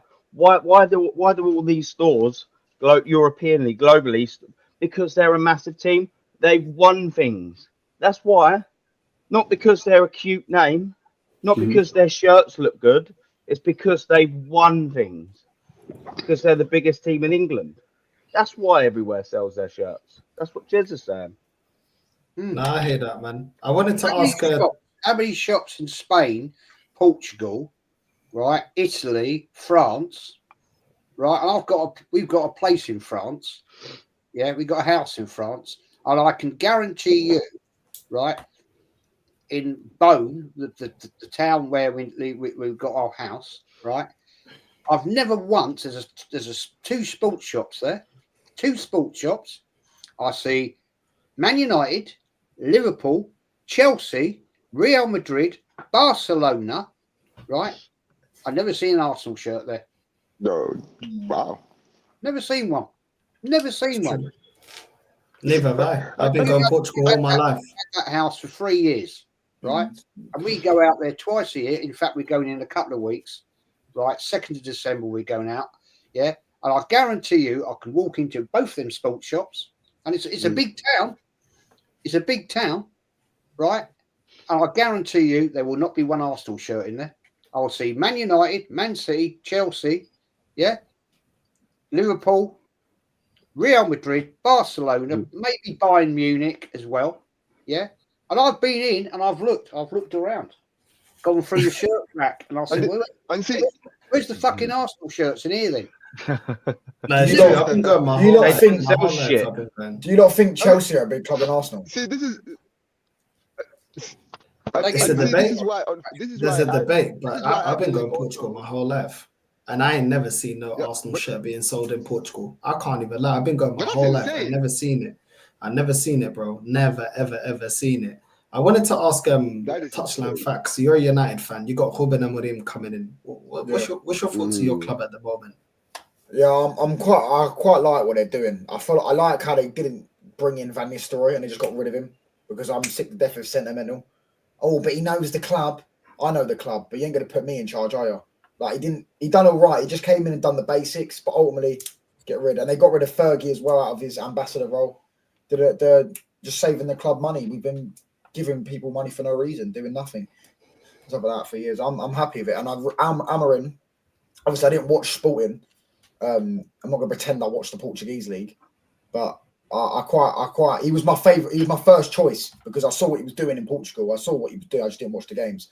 Yeah, I saw what he was doing in terms of the way he was winning the leagues. And Sporting weren't the biggest club in Portugal. They're nowhere near the biggest club in Portugal. Porto and Benfica are miles bigger.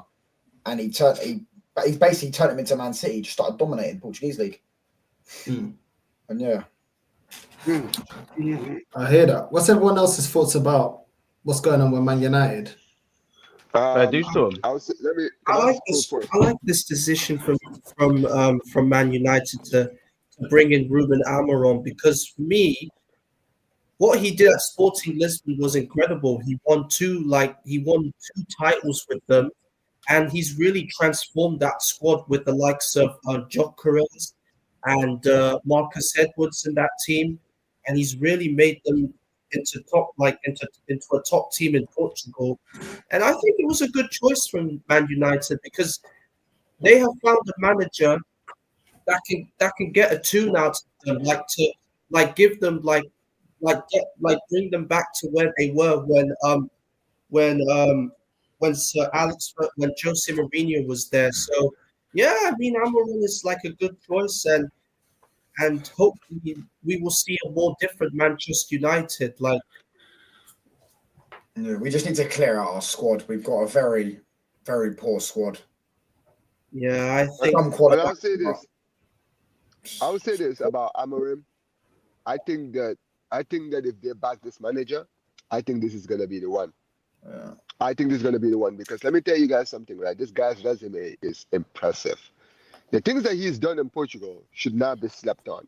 Can I ask you a question? Sorry, Omar. I charge you a question, yeah.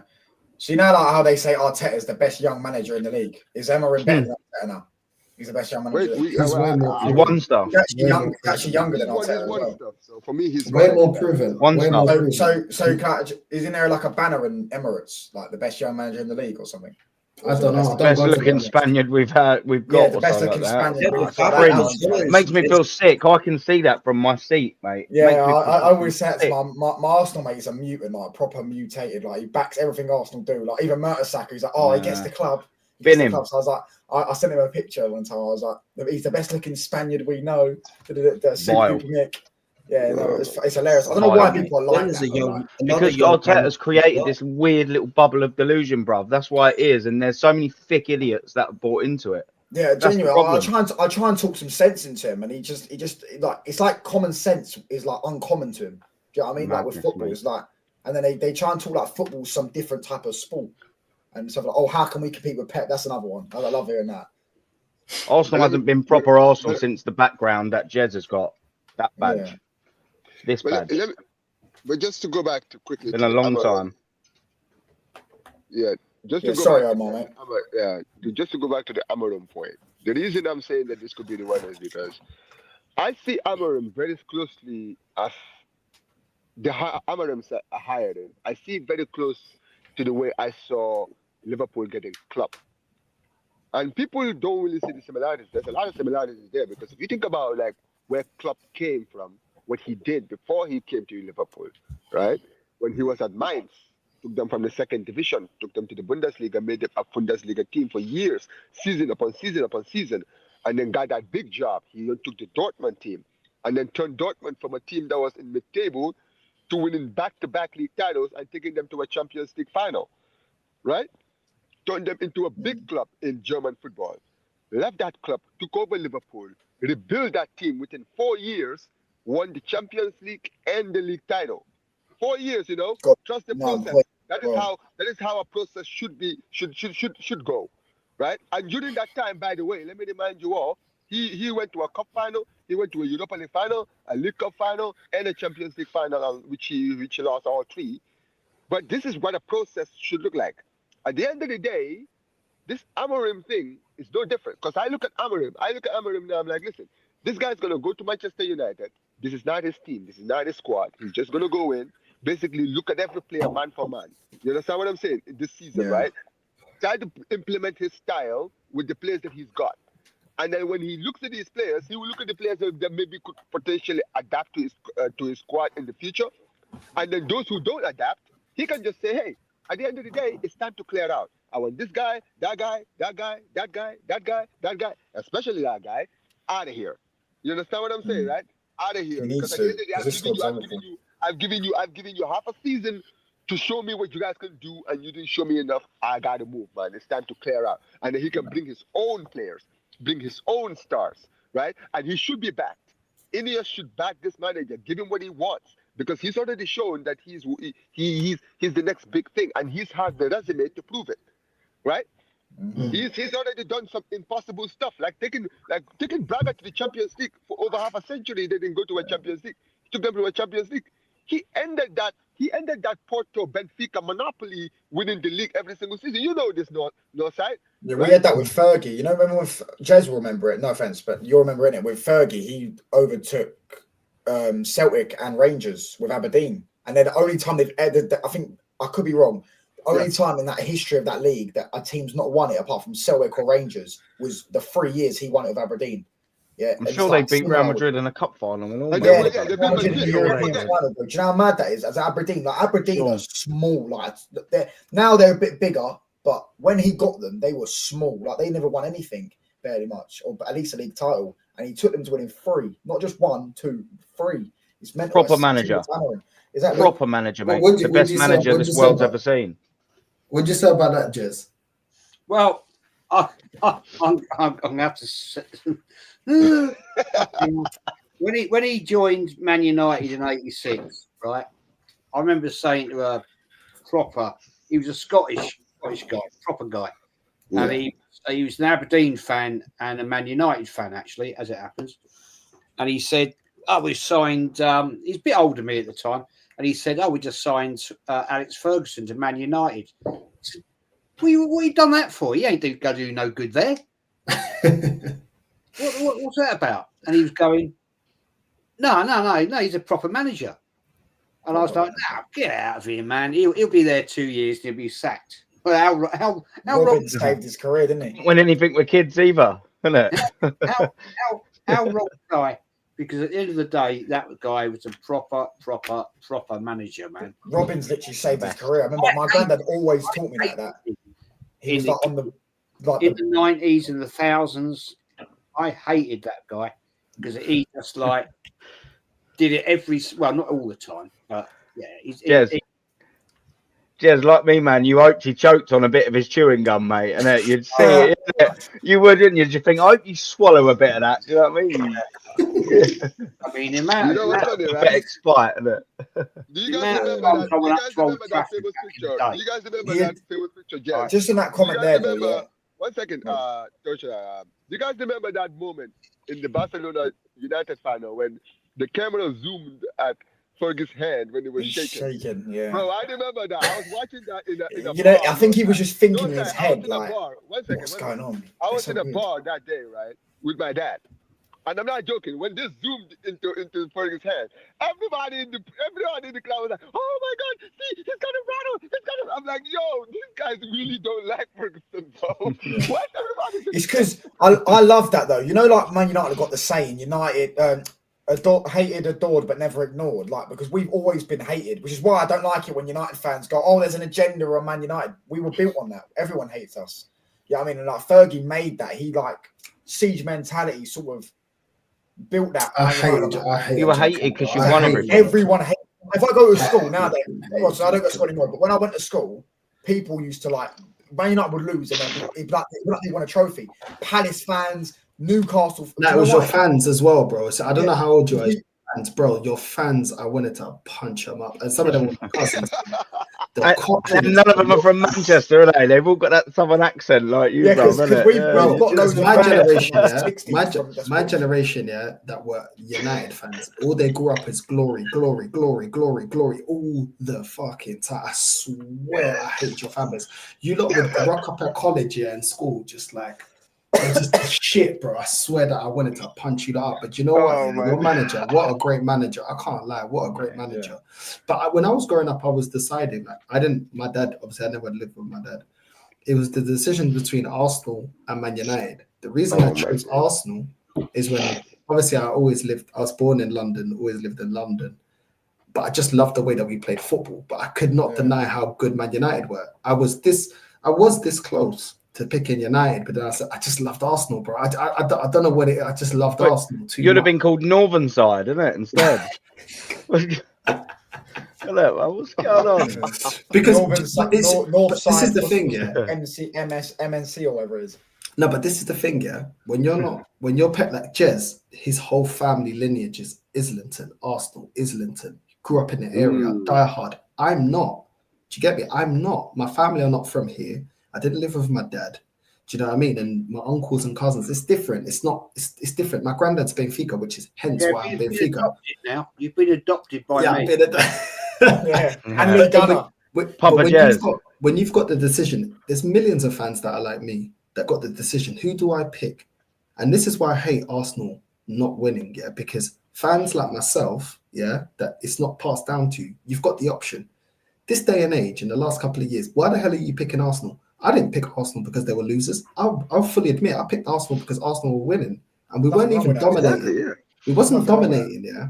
We wasn't dominating, but we were winning. There was a standard at this club, yeah, and I could get behind it because there was a standard. I saw 3 league titles. We weren't dominating. If I wanted to be the true glory hunter, I could have went United. United were dominating. I was born 92. Do you know what I mean? But why is anyone going to support this club now?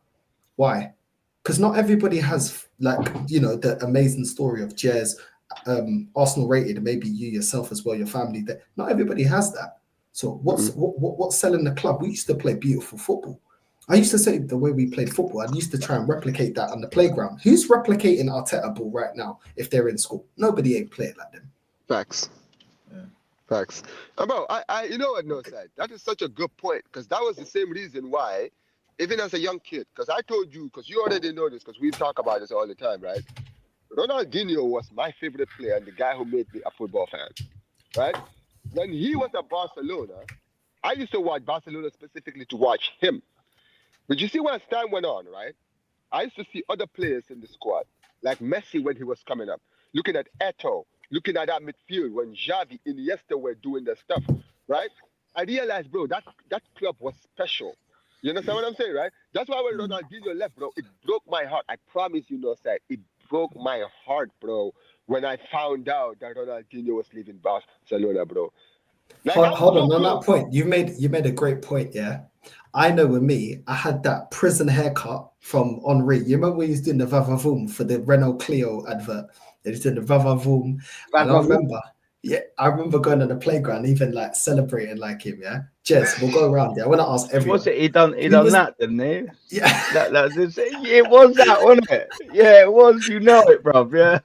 Jez, what was the player from Arsenal? Yeah, I'm talking about primary, maybe even secondary school that you looked at Arsenal, you imitated.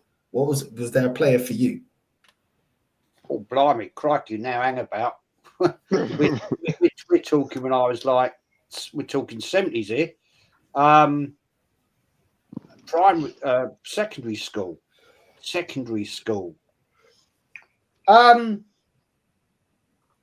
Secondary. I'm trying to get me. Yeah. secondary school. So that would have been 75 time, 76. Probably at that time, that was the first year I actually had my own season ticket, and I'd have to say to you, the player that influenced me the most would have been Liam Brady. Liam Brady. And you got me to watch highlights of him, baller. Because I You know always what's did funny? before my time, baller. But I want to ask everyone, because this is the thing with football that they don't have these days, yeah? Growing up seeing a player and you're like, yo, this player, and not only do you admire that player is winning you major honours. So Jez, Liam Brady, Macy? A footballer? Yeah, at Arsenal, that made you be like, yo, when I want to play like if that I player. had to choose a great Arsenal player, I would say Thierry Henry. Thierry Henry. Touchline facts.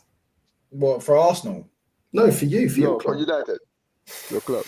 Yeah, but the thing is, when I grew up in secondary school, we were awful. We went like 5 years, my whole secondary school, apart from the first year without winning a trophy. We went like the whole time. But I had Ollie ball, like, you know what I mean? He was coming smiling after press conferences after getting battered 6-1 and that.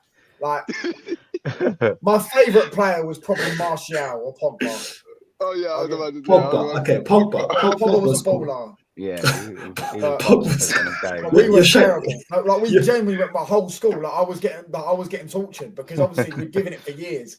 And all the girls, yeah. Well, I went to 2 secondary schools. All the girls, the first school I went to, all of them supported Chelsea. Yeah, all of them, yeah, because their dad supported Chelsea in Surrey, innit? Yeah, it was still in Surrey, yeah. All of them supported Chelsea, yeah, and they just always used to come in, give it, and then they beat us 4-0, and it was like, oh man, I got beat 4-0. We used to get tortured. Yeah, so then when we finally beat Chelsea, and then they beat us in a cup final as well. That's why I don't dislike Chelsea, but I hated their fans, because I get what you mean when you say, oh, you hate United fans, because Chelsea fans, they were non-stop, especially on Man United. I'm like, what have we done to you? Do you know what I mean? Yeah. It was so bad in that time. Like, and on the Ollie, it was the most depressing time of my life. I've never been that depressed. I stopped watching football. We went from Liam Brady, Henry, to flipping Martial. Arsenal X-rated. What was yours, bro? Yeah, man. Yeah, so like mine was always Bobby Pires, man. Like I played centre back for about 12, 13 years, but I weren't too bad going forward, and especially got a little bit older. Everyone started catching up with me with a little bit of height, so I started playing right and left back, and I always tried basing my game off of Robert Pires, man. I used to love that guy. Like he was proper, and at the time, I know Ryan Giggs would probably argue with me here, but there was a time between 2002, around give or take a couple of years, where he was the best, for me, the best left mid in the world, man. He was unbelievable. And I'll never forget that 2002 winning team. He got a bad injury. I can't remember who it was against now. Jez might sort of know. He got a bad injury and he was out for a few months on the last stages of the year. Him and Gio Van Bronckhorst, actually, and you know, I sort of fell in love with the dude. I based a lot of my attacking game off of how we played. No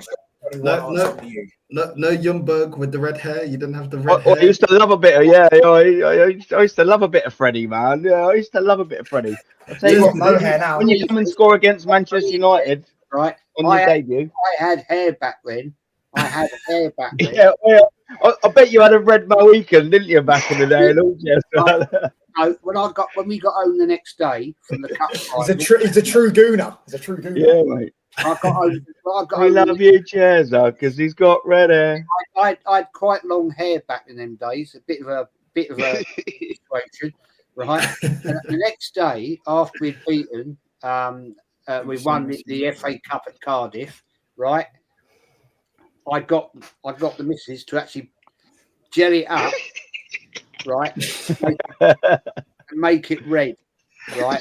Go on, Jen. So he actually had it. And I was working for British Gas back then. Right? And I went into work on the Monday morning, yeah. And I walked in the depot, and the guys were going, "What the fuck are you doing?" I bet your first customer must have gone, "Who's this hooligan just pretending to be a British gas engineer in here, man? Get out of my house." I had this spiky hair, right? Spiky hair, yeah. Thing is, right? She did it with sugar. Oh my days. Right. Now you got to remember. This is in May, right? This is in end of May. So you can imagine, right? That day, you can imagine what's going on, can't you? I'm driving around in my van, yeah, going to people's houses, and I've got flies coming in, landing in my head. And I remember, I went to this lady's house. I knocked on the door, and I said, "Morning." I said, "I've come to service your come to service your boiler." And she looked at me. She went, "What's that stuck to your head?" And I went, "What?" And she went, "There's all black things stuck to your." And I went, 47 flies, isn't it? I said, what do you mean? She said, "What is that on your head?" I said, "Well, it's a celebration of Arsenal winning the FA Cup." And she went, "I'm not worried about that." She went, "What's all the things on your head?" I said, "I don't know." And she went, "They're all flies." And I think it was with pest control, Jazz, isn't it? Comes to get rid of all the flies. She said, "There's about 20 of them." And I said, "Oh, right." She said, "Would not come in my house like that." Oh, that's funny, man. Nah, that is crazy. Wait, how good was that? Just quickly, just touching on the Lundberg and things like that. How good was that final goal? That Lundberg goal where he put John Terry on his arse, by the way. And do you know what? Not a lot of people recognise it, but he was bending that goal in, and Lee Dixon saw it. He was actually training. He was stretching just on that pitch. And just as that ball curled in, he ran off and celebrated about 2 seconds before the ball went in because he saw the trajectory of it. What a final. And what a bloody goal. And yeah, what a haircut, Jazz. I'll give you that. And unfortunately, the flies ate all my hair. So there you go. Yeah. And that's why I'm better. Oh, Jazz, wow, that's funny shit. That's hilarious, man. That's hilarious. I've done some stupid shit in my time, I can tell you. Yeah. Over football, I've done some stupid things. Stupid things, honestly. Story after story, man, I bet. I could tell you stories for hours. Yeah. There you go, man. There you go. But yeah, it's just crazy, man. I know, it's sir, just you crazy. forgot about me. Go on, Omar. Continue your story. We're reminiscing. The question, you didn't ask him the question. Surely there's only one answer. No, he said Ronaldinho. You said Ronaldinho. No, but Ronaldinho. Because I do have a story about that. Because you did say you were talking about basically players. You know how you talk about like you know how you had the haircut and all of this stuff. So I actually had a story very similar, right? Because growing up, I didn't have long hair. My mom would never let me have long hair. No, sir. I can tell you that. If I had the long hair, I would have definitely done the Ronaldinho style, right? However, I did have the Ronaldinho jersey, so that had to do for me. But let me tell you a story, guys. In 2006, right, I was watching the Africa Cup of Nations. And no side, you might want to cover your ears for this because it's not going to be a good memory, but I'm going to say it anyways. First game I watched in the Africa Cup of Nations in my house was Cameroon versus Angola when Eto'o scored a hat-trick against Angola. And, bro, Eto'o was at Barcelona at the time, bro. But in that AFCON, he was on a madness in that. And they actually got knocked out very early in the AFCON. They got knocked out in the quarterfinals, right? And he, funny enough, missed the decisive penalty. He missed the decisive penalty for them to go out, right? But growing up, right, I remember after that tournament, he became top goal scorer, and he was doing so well at Barcelona, and he was like one of the best African players in Europe at the time, him alongside Drogba, that growing up, I actually got his hairstyle. You know the bald head, bro? I'm not joking, no side. If I ever show you pictures of me when I was in the early 2000s, it's just me with the Eto'o haircut, bro. I only did the Eto'o haircut, bro. Like the whole and my mom used to love it. So my mom would always like cut my hair like that every single time, bro. So I just had a bald head. That's why like growing up, I got to a point in my life I just hated baldness, bro. I just went on a strike. I said, yo. My mom would literally call me sometimes, even now, no, sir, right? My hair is messed up, right? I've already told you, right? My mom would look at my hair and say, Omar, my dear, bro, why don't you just cut the whole thing up, man? You know, you look nice, looking bald. I'm like, Mom, I'm not going bald, okay? I have corners on my head. I am not showing my corners on YouTube. Screw that. Now, Bald was that's in why. though, man. Bald was Nah, in. but Rivaldo, nah, R9, nah, but Adriano, Roberto Do you remember Carlos. the online where he had the semicircle on his nut? Was that 2002? Was it? I give myself that. I give myself that in 2002. My old dear went downstairs. She went, "What have you got on the front of your fucking head, Aaron?" I went, Ronaldo's got it. Who's that? I was like, cut that off now. All right, yeah. Oh, I'm telling you, it's crazy. Even Beckham, man. Come on, Omar, Yeah. man. Loads of ballers had bald heads, man. Zidane, you know what's funny? loads of You know, ballers, sir? man. I'm not gonna lie to you, because do you remember the first time we did a show together? I was telling you about my hair, and you were telling me that gel I should get, right? You know, before I even got that gel, right, I was actually considering cutting my whole hair, and I flipping hated myself because I was like, bro, I don't want to cut my hair. I know it's gonna look ugly, bro, and I don't want to look like that, bro. Or you can do the Saginaw. Do the Saginaw haircut. Do you remember the Can I Saginaw just say haircut? that? Yeah, Anyone in yeah. the chat yet? Is anyone in the chat 19 The or little over blondes of it's at the end, around isn't that it? age yet? Did any of you lot in the chat yet get the CR7 haircut? You know when you used to have the spiky mohawks and that, but then you used to like have like the lines in your hair. But then obviously in school you couldn't have lines in your hair. You weren't allowed to. So they used to tell us when we go to school, why have you got line in your hair? So my mum had to buy one of the spray in it. So I've just got 2 lines full of like I've got the 0.5 or whatever, and then I've got 2 lines just full of like just darkness, bro. It's just dark, like in the lines. I don't have to explain it. Anyone else in the chat used to get his haircut? Nah, No, Ronaldo, man. he was spending too much money on hair gel back then, man. Mums. But that's People what love I'm the saying, CR7 man. cuts, yeah. I miss football back in the day. I just miss it. I know touchline, you're Nah, revealing bro, your it's age a so little true. bit, but bro, No, even like, my I don't know if you my ever seen when I was younger. have you ever seen the Jogo Bonito videos with the Brazilian team, bro? Flair everywhere, man. I'm telling you, bro. Like back then, it now was just you've got fucking so Wolves good, midfielders man. and not Lamina, fucking what's his name, João Gomez and that playing in midfield and Nah, Bruno bro. Gomes and all that. Nah, we North saw side. North side. City at Leeds. North Northside, side. you We're a used to really remember back similar in the age, day. yeah. Go on, Omar. Go on, jump in there. No, I was about to say, no, sir, and this applies to you, Nelson, and everyone here. No, sir, do you remember in the early 2000s, right? When, I don't know if you used to do this, but did you remember the time when we used to have like videos on our phones, right? And it was all like footballers, and it was like our favorite footballers and all their skills. And then when we had time, we would just sit down and just turn the video on and just start watching, bro. Like watching, like I used to remember I had the Ronaldinho, I had the Jogo Bonito one where like Remember the during the Pepsi international advert? break. Do you remember the Pepsi advert? The, The Pepsi bro, advert. are you talking about the Ballers. 98 Everyone one? on the Pepsi advert. Ballers. Do you remember the Nike advert, the Portugal versus Brazil?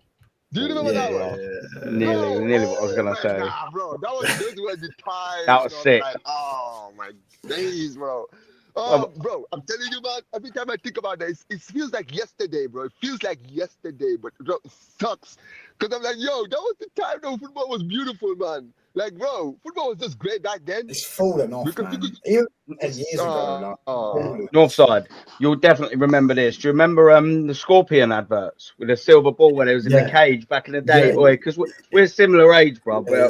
That was fucking sick, mate. Them adverts, man. You had they had the specialized silver ball, didn't they, with the Scorpion, man? it's actually full. When you deep it, look how badly football's fallen off. Like, so But the bad. thing is, all these videos are there though, like the Jogo Bonito. They call us adverts, nostalgia all of merchants it, as well, like, but like, all of it's there for people to see if they disagree with us. Jez, you've seen more generations of football than all of us here. What do you think is the best generation of football? Like what decade? Oh, for me, talking worldwide football, if you want my worldwide football opinion, Yeah. 70s. I mean, I hear it. We had in Division 1, we had Leeds United, we had Chelsea, Arsenal in the early part of the 70s. Man United, unfortunately, they got relegated in 74. But if you look at the other teams we had there, Sunderland won the FA Cup, right? Liverpool, that start of that Liverpool team, right, was something else. They were just like a different class. But Chelsea were amazing. Internationally, I was very privileged as how old was I? I would have been 10 years of age. I was lucky to watch the 1970 Brazil team that won the bro. and that team was like, you had Jairzinho, Rivellino, Pele. You know, I mean, it was like just watching ballet. It was like incredible, and of course, you know, in fairness, England were a damn decent team then, having come off the '66 World Cup. And then, of course, you had the great Italian team in the World Cup final, and it was poetry to watch those international teams. But Division 1 football back then, you had some amazing talent. Even West Ham, dare I say it, great team back then. But Liverpool, that was the start of their dominance from about what? Well, it started actually about 70-71 when we played them in the FA Cup final, and we beat them to win the double, and that was the start. And then, stupidly, we did the typical Arsenal. We let players go, like Ray Kennedy, who went off in '74 to join Liverpool, and look what happened to him. Two European Cups, Division 1 titles, FA Cup, League Cups. Sadly, what happened to the man health-wise was horrible. He got Parkinson's, but he was an amazing. And I mean, players like John Tauschak that joined Liverpool. The Welshman. Just out of interest, just tell me. He joined from Cardiff City, went on to Liverpool. Yeah. Won numerous cups, and then went on to Real Madrid. Won the Champions League. Real Madrid. Just out of interest, yeah, for everyone on the panel. He became bloody manager. He became manager. Yeah, he became manager, yeah. Fucking hell. You know what I'm saying? But yeah, the 70s for me, mate, were the best. I think he won the Champions League in '98. If I'm not mistaken, I think he is the one that won them the Champions League. Was it him or Jupp Heynckes? It might have been him or Jupp Heynckes. I know he was the manager after Jupp Heynckes. So, yeah. But listen, and also, yes, I know you were talking about the international scenes, and you were talking about like the Italian team, the Brazil team, and all of those teams. What about even the Dutch team of that time, like the Cruyff team? Yeah, Dutch team. Yeah, forgot. Just out of interest, I got one question though. Where do you not rank the 2010s in all-time football? Because like I think the 2010s was the elite era of football. Like the last, obviously, it was great. It was the Messi Ronaldo era, the Classicos back then. So you have the two of the greatest footballers of all time. You have Neymar, Suarez, Bale, Modric, Iniesta, Busquets. Then you go look at the Bayern teams, and if you want to go in the Premier League, you get Aguero, Hazard, David Silva. De Bruyne came into the Premier League then. I think it's up there in terms of all time. I agree with you. No, I do agree with you. And no side. Who do you think's the greatest Portuguese footballer ever? Ooh. It's hard because I never saw Eusebio. Eusebio is my mum's time, and that's my mum's favorite. For me, I'd probably say Figo. Ronaldo. You wouldn't say Ronaldo? Figo. No. Why do you think Figo's better than CR? He's a better footballer than Ronaldo. Yeah, Ronaldo's just a better finisher. You asked me better footballer. No, I said greatest player ever. The greatest player for Portugal. The greatest player for Portugal, of course, is Ronaldo. If you're asking me footballer that I've seen, is Figo. Fair enough. Yeah, and he had the balls to leave Barcelona for Real Madrid, knowing the flash. They got the pig's head on the pitch. Whatever Nielsen, you flipping. I mean, Jez, you saw Eusebio. Sorry, you saw Eusebio, didn't you? You saw Eusebio. Germany. That's true. Germany. I thought he played in the 60s when Benfica won the Champions League. He played early 60s, no? Into the 70s, no? I don't know. I think you said when he played the Champions League twice. It was 62, wasn't it? And 61. He played also in the 66 World Cup as well. But he played football after that. Yeah, you're right. He did. He got Portugal third place, didn't he? Yeah. He did. He did, yeah. He wasn't he the top goal scorer in the 66 World Cup? Yeah, I think he got either top goal scorer or player of the competition or something. Yeah, because he scored hella amounts of goals in the knockouts. Remember when they beat North Korea? Was it North Korea that they beat in the quarterfinals? I think they lost to England in the semifinals. I think he scored like a double hat trick. He scored like a hat trick in like the. But the other day I was even watching highlights of Quaresma, like Quaresma on his prime. He was a bad boy, bro. He was the one that was supposed to be instead of Ronaldo. He was the one that was hyped up instead of Ronaldo, innit? But Ronaldo obviously mentality and kept going, whereas Quaresma, I don't even know what happened. Maybe injuries. But in terms of an actual footballer, Quaresma was more gifted than Ronaldo. Yeah, I know what you said. You know what I mean? I'll tell you what, I always quite like Rui Costa, man. I thought he was a boy. Yeah, Rui Costa, bad boy. Proper boy. I want to ask you this question, right? Because I've always been curious about this, and I'm glad that I'm finally going to ask you this question. No, sir. Why do you think that the Portuguese national team didn't do well in the 90s? Because in the 90s they had a good team. They had a good squad. Like guys like Figo were in the team. Rui Costa was in the team, right? That was early 2000s. No out and out striker. No out and out striker. That was the problem. Yeah, no out that's and out a weird striker. thing about That's the Portugal, thing that we didn't have. Like, we didn't have an out and out striker. That's the thing that we missed since the days of Eusebio. We had like guys like Nuno Gomes, but this guy was an absolute bum. Some like nations have got like a weird thing, like they don't produce certain players. I can't think of an example off the top of my head, but like Portugal had the thing where they didn't produce good strikers for so long. They just couldn't produce a good striker. Obviously, then they get Ronaldo, develops into a striker, but they never had. I can't think of another. It's a very like for Portugal to have this many strikers, regardless of how you rate them, you know, guys like the one that went to PSG, Gonzalo Ramos, and having all these other strikers. Like that wasn't. We always produced midfielders, defenders. We always produced wingers, but we never really good goalkeepers. But we never had like a proper striker, like a world class striker. Even when you talk about like, how good was Pauleta in his time? Because I don't know. No, Pauleta was good. Pauleta was good, but out and out top striker, we didn't have that.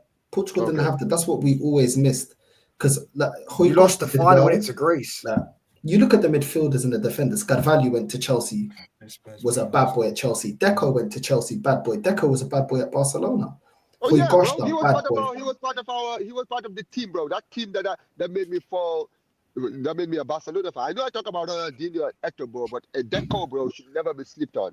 That brother for my club, awesome, that guy was that guy was one of my favorite players, bro, at Barca. Proper, mate. He was like, proper. People don't really. Like, I'm telling you, man.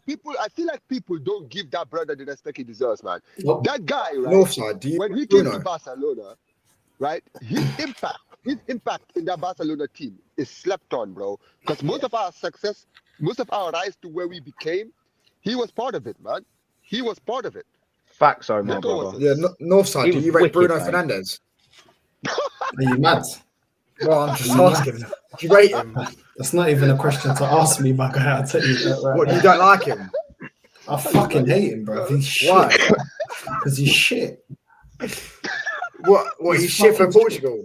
He's shit for club and country. He's shit. He gets goals for Portugal, doesn't he? He's got good numbers. I don't give a fuck. As a midfielder, he's shit. Like, what are we talking about? He's shit for my club as well. He's rubbish. Let me tell you guys something. You see, there's a point that you said, Touchline, about the 2010s, right? Football in 2010. I feel like football peaked in the 2010s. Yeah, I think it did as well, but I think no, because I'll tell you why, right? It's because we went from watching football and actually judging footballers watching them with our own two eyes to judging footballers based on stats. Yeah. You understand what I'm saying, right? This is why a guy like Bruno Fernandes, like you mentioned, has a career. Because anyone who watches Bruno Fernandes, no, I'm being that serious, right?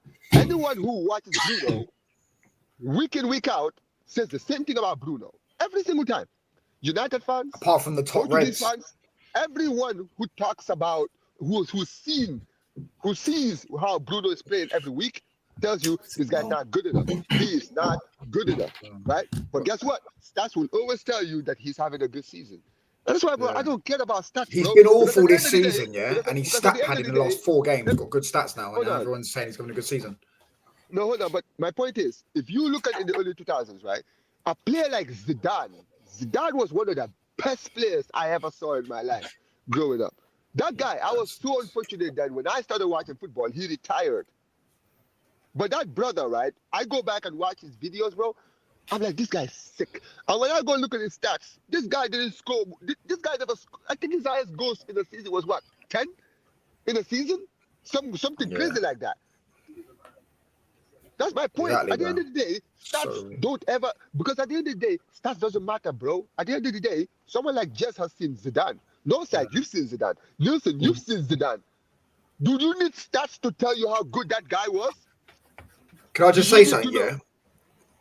So, thanks, mate. You know, when I was in school, yeah, this was like around the stats era, but we had that with Hazard, yeah. You know how Hazard wasn't the stats player, but if you asked anyone who's the best player in the Premier League, Hazard straight away. Hazard, best player in the league. Obviously, Alexis was also in there, but Hazard for me was always best player in the league.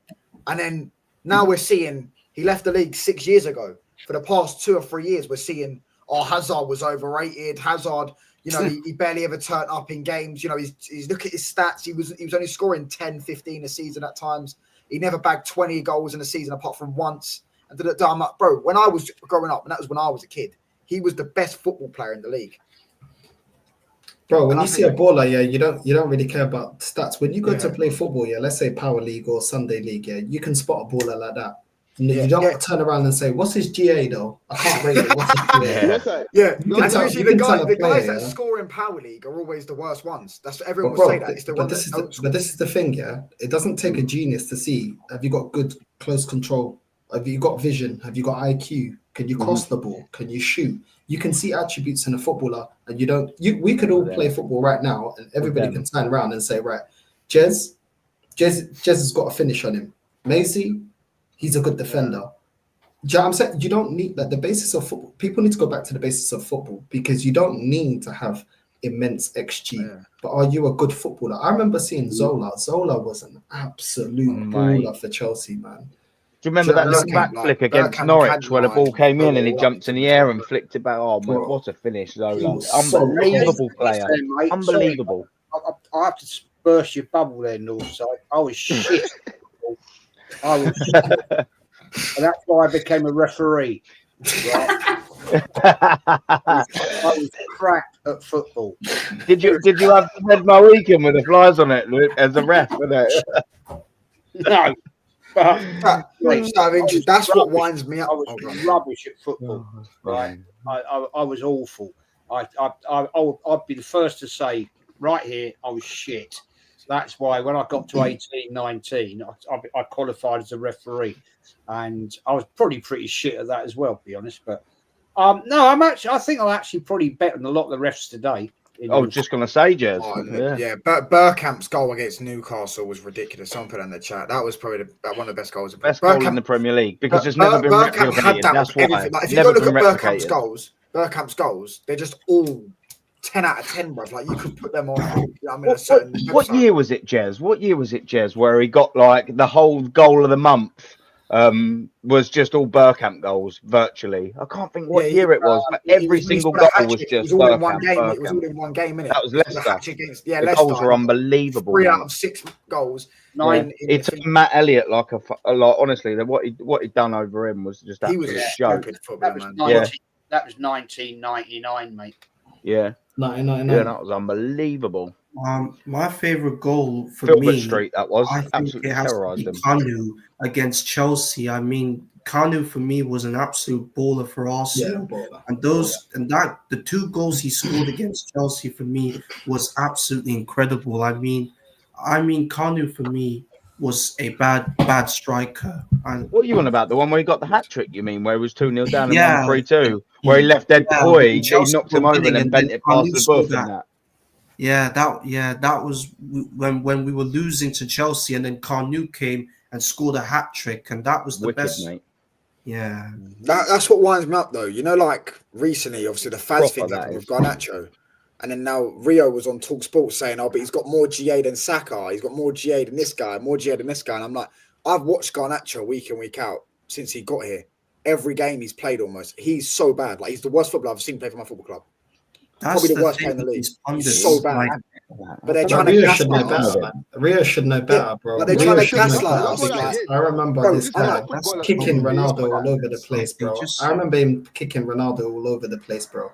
Do you know what I'm saying? To show him what time the levels is. Rio should be ashamed of himself, bro. Yeah. Sold out. Hold You on, know, I'm like getting, I'm getting back news from Omar.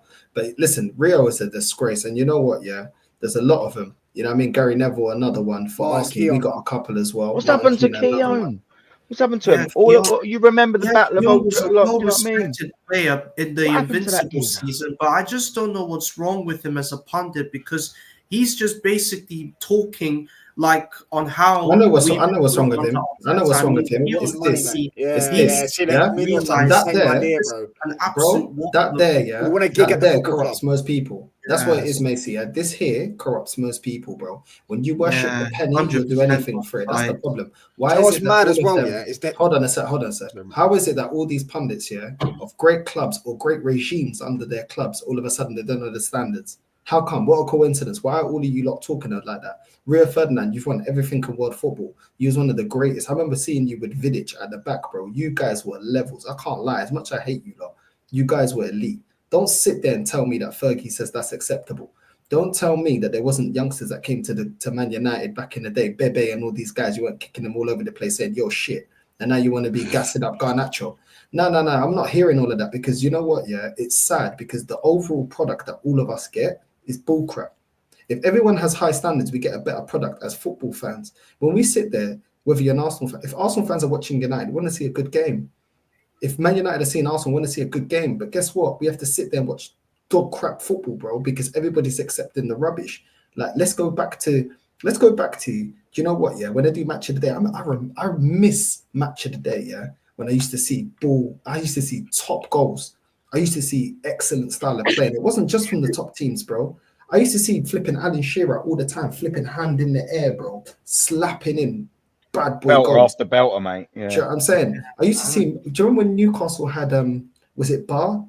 Is it Demba Bar? And they had another one as well. Yeah, and he had that Pape Cisse in the house. Cisse. Yeah. I don't know which one of it was, but they scored like some mad goals. Pape Cisse, bruv. Yeah, Pape Cisse. Newcastle also had Gutierrez in their team, and he was 100%. You're right. Can I ask you, I remember we had Julio Batista, bro. Batista was a bad boy. Who do you lot think's the best player ever in Premier League history? Do you all think Henry is or Bergkamp? Yeah, Henry. Yeah. For me, Henry, man, I love Henry, bro. I can't lie. So you think Henry? His goals for Arsenal. Bergkamp's my favourite Arsenal player, but tremendous. And Jess, who do you think? Who do you think for you the best Premier League player of all time? Oh, crikey, that's a question, isn't it? Jeez, man. Arsenal or anybody? Anybody. I would argue Yaya Toure in there as well. I felt like he was the most complete midfielder I've ever seen. If I had to choose a Premier League star, I would say Claude Makelele. That's the best. He had a role. Real Madrid fell to bits when they let him go, mate. Claude Makelele, mate. Yeah. I'm telling you, he was a glue that kept that young squad together. I don't put him on the same level as Yaya Toure. Yaya Toure, for me, was the most complete midfielder I think I've ever seen in the Prem. I think if you're talking midfielders, I'm taking Scholes over everyone. Nah, Yaya Toure is a different. He's a different animal. Scholes' IQ was too far ahead of anyone. Yaya Toure is the only guy I know that can defend like Vieira, but when he attacks, this guy was cold. He played centre back in a Champions League final.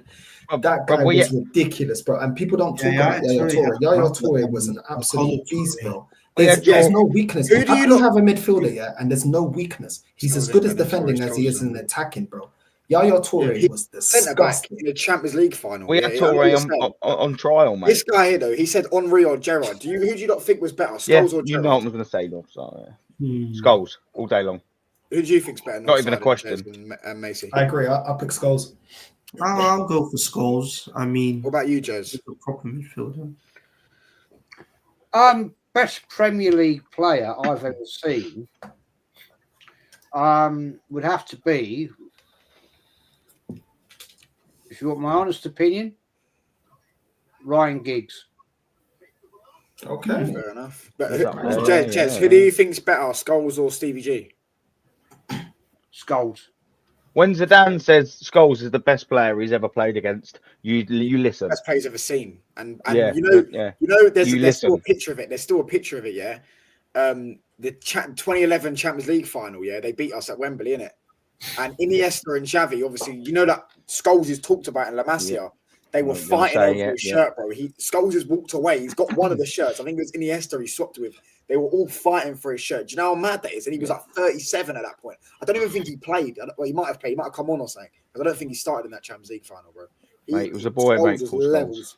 He's so disrespected, I think, Paul Scholes. I think he's Don't forget miles that than Gerrard. Beckham crossing in, man, and he'd just be on the edge of the penalty area, and he'd just absolutely thump it, And volley he was after so volley, intelligent. unbelievable, He's mate. above people when it comes to intelligence levels. Couldn't tackle for love nor money, Yeah, but everything else just unbelievable, world class, elite level, every single so bit good. of him. Passing. Wow. Yeah.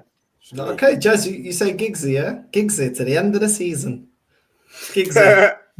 Give it gigs at the end of the season. Second Who would half you of the put in season, second? we're going on a challenge. Quickly before we wrap up, yeah. I need to sleep. Jez, who would you put in second place? Sorry, mate. Ask me again. Sorry. Who would you put in second? You said Giggs is for you the best Premier League player you've ever seen. Who would you put in second place? Bergkamp. There you go. I'd have him first, I think. I think he's the best. If you're going off pure footballing ability, I think Bergkamp was the best. I don't know. Genius. Look at his assist Genius. against Juventus. Oh my gosh. I remember Lee I've got Gunner was that in my talking about intro. I've got that in my Lee intro Gunner was right at the talking end, about it man. once, yeah. He Yeah. was talking about that on the stream. I was Unbelievable. like, I'm going to go see what it was. And it was that he spun 4 players and then chipped the Twists ball everyone up and then flicks it through to bro, Lundberg, who looks Go on, Jez. unbelievable. Go on, Jez. A player that Sorry, I Jez. never ever got to see. Unfortunately, it was before my time. But my granddad, bless him, who got me into football where we lived in, Arsenal and all that shit. He said the best player, even when he saw Bergkamp Henry before he died, right? He said the best player you'll ever see ever play football for Arsenal was Cliff Baston. Cliff the boy, yeah. Go on. He said only player to ever score 6 goals in one game in a top flight game of football, Division 1. And I went, I don't know that. and I went, really? He said, yep. And that's when he came. He was knocked out. Taken off the park. Bearing in mind, this is when there was no substitutions. And he came back on and scored another 3 goals. And my granddad said, you'll never see a player better than that ever in your life. And I said, well, what about Bergkamp and Henry? Because that's when my granddad was still going, bless him, when he was still alive, lived in Gillespie Road. And I used to go with him. And I stopped going in the North Bank to go with him in the Upper East, Upper West, I beg your pardon, just to sit with him. He was 92 then? And he said, you'll never see a better player than that. Fair enough, and I've watched him. So listen, we're gonna have to wrap up. I do need to get some sleep. Big up the old touchline facts. Big up Arsenal X-rated Macy, Jez, every single time for jumping on. Big up to Omar as well for jumping on. We're gonna redirect to No Jester. He's gonna be playing Gran Turismo 7. So make sure you're liking and subscribing. Northside Raid on the way in. Big up, guys, and we're out. Big up for having me on, man. Cheers. Yeah, big up Northside. Cheers, man. Big up. Big up, gents, man. Cheers, man.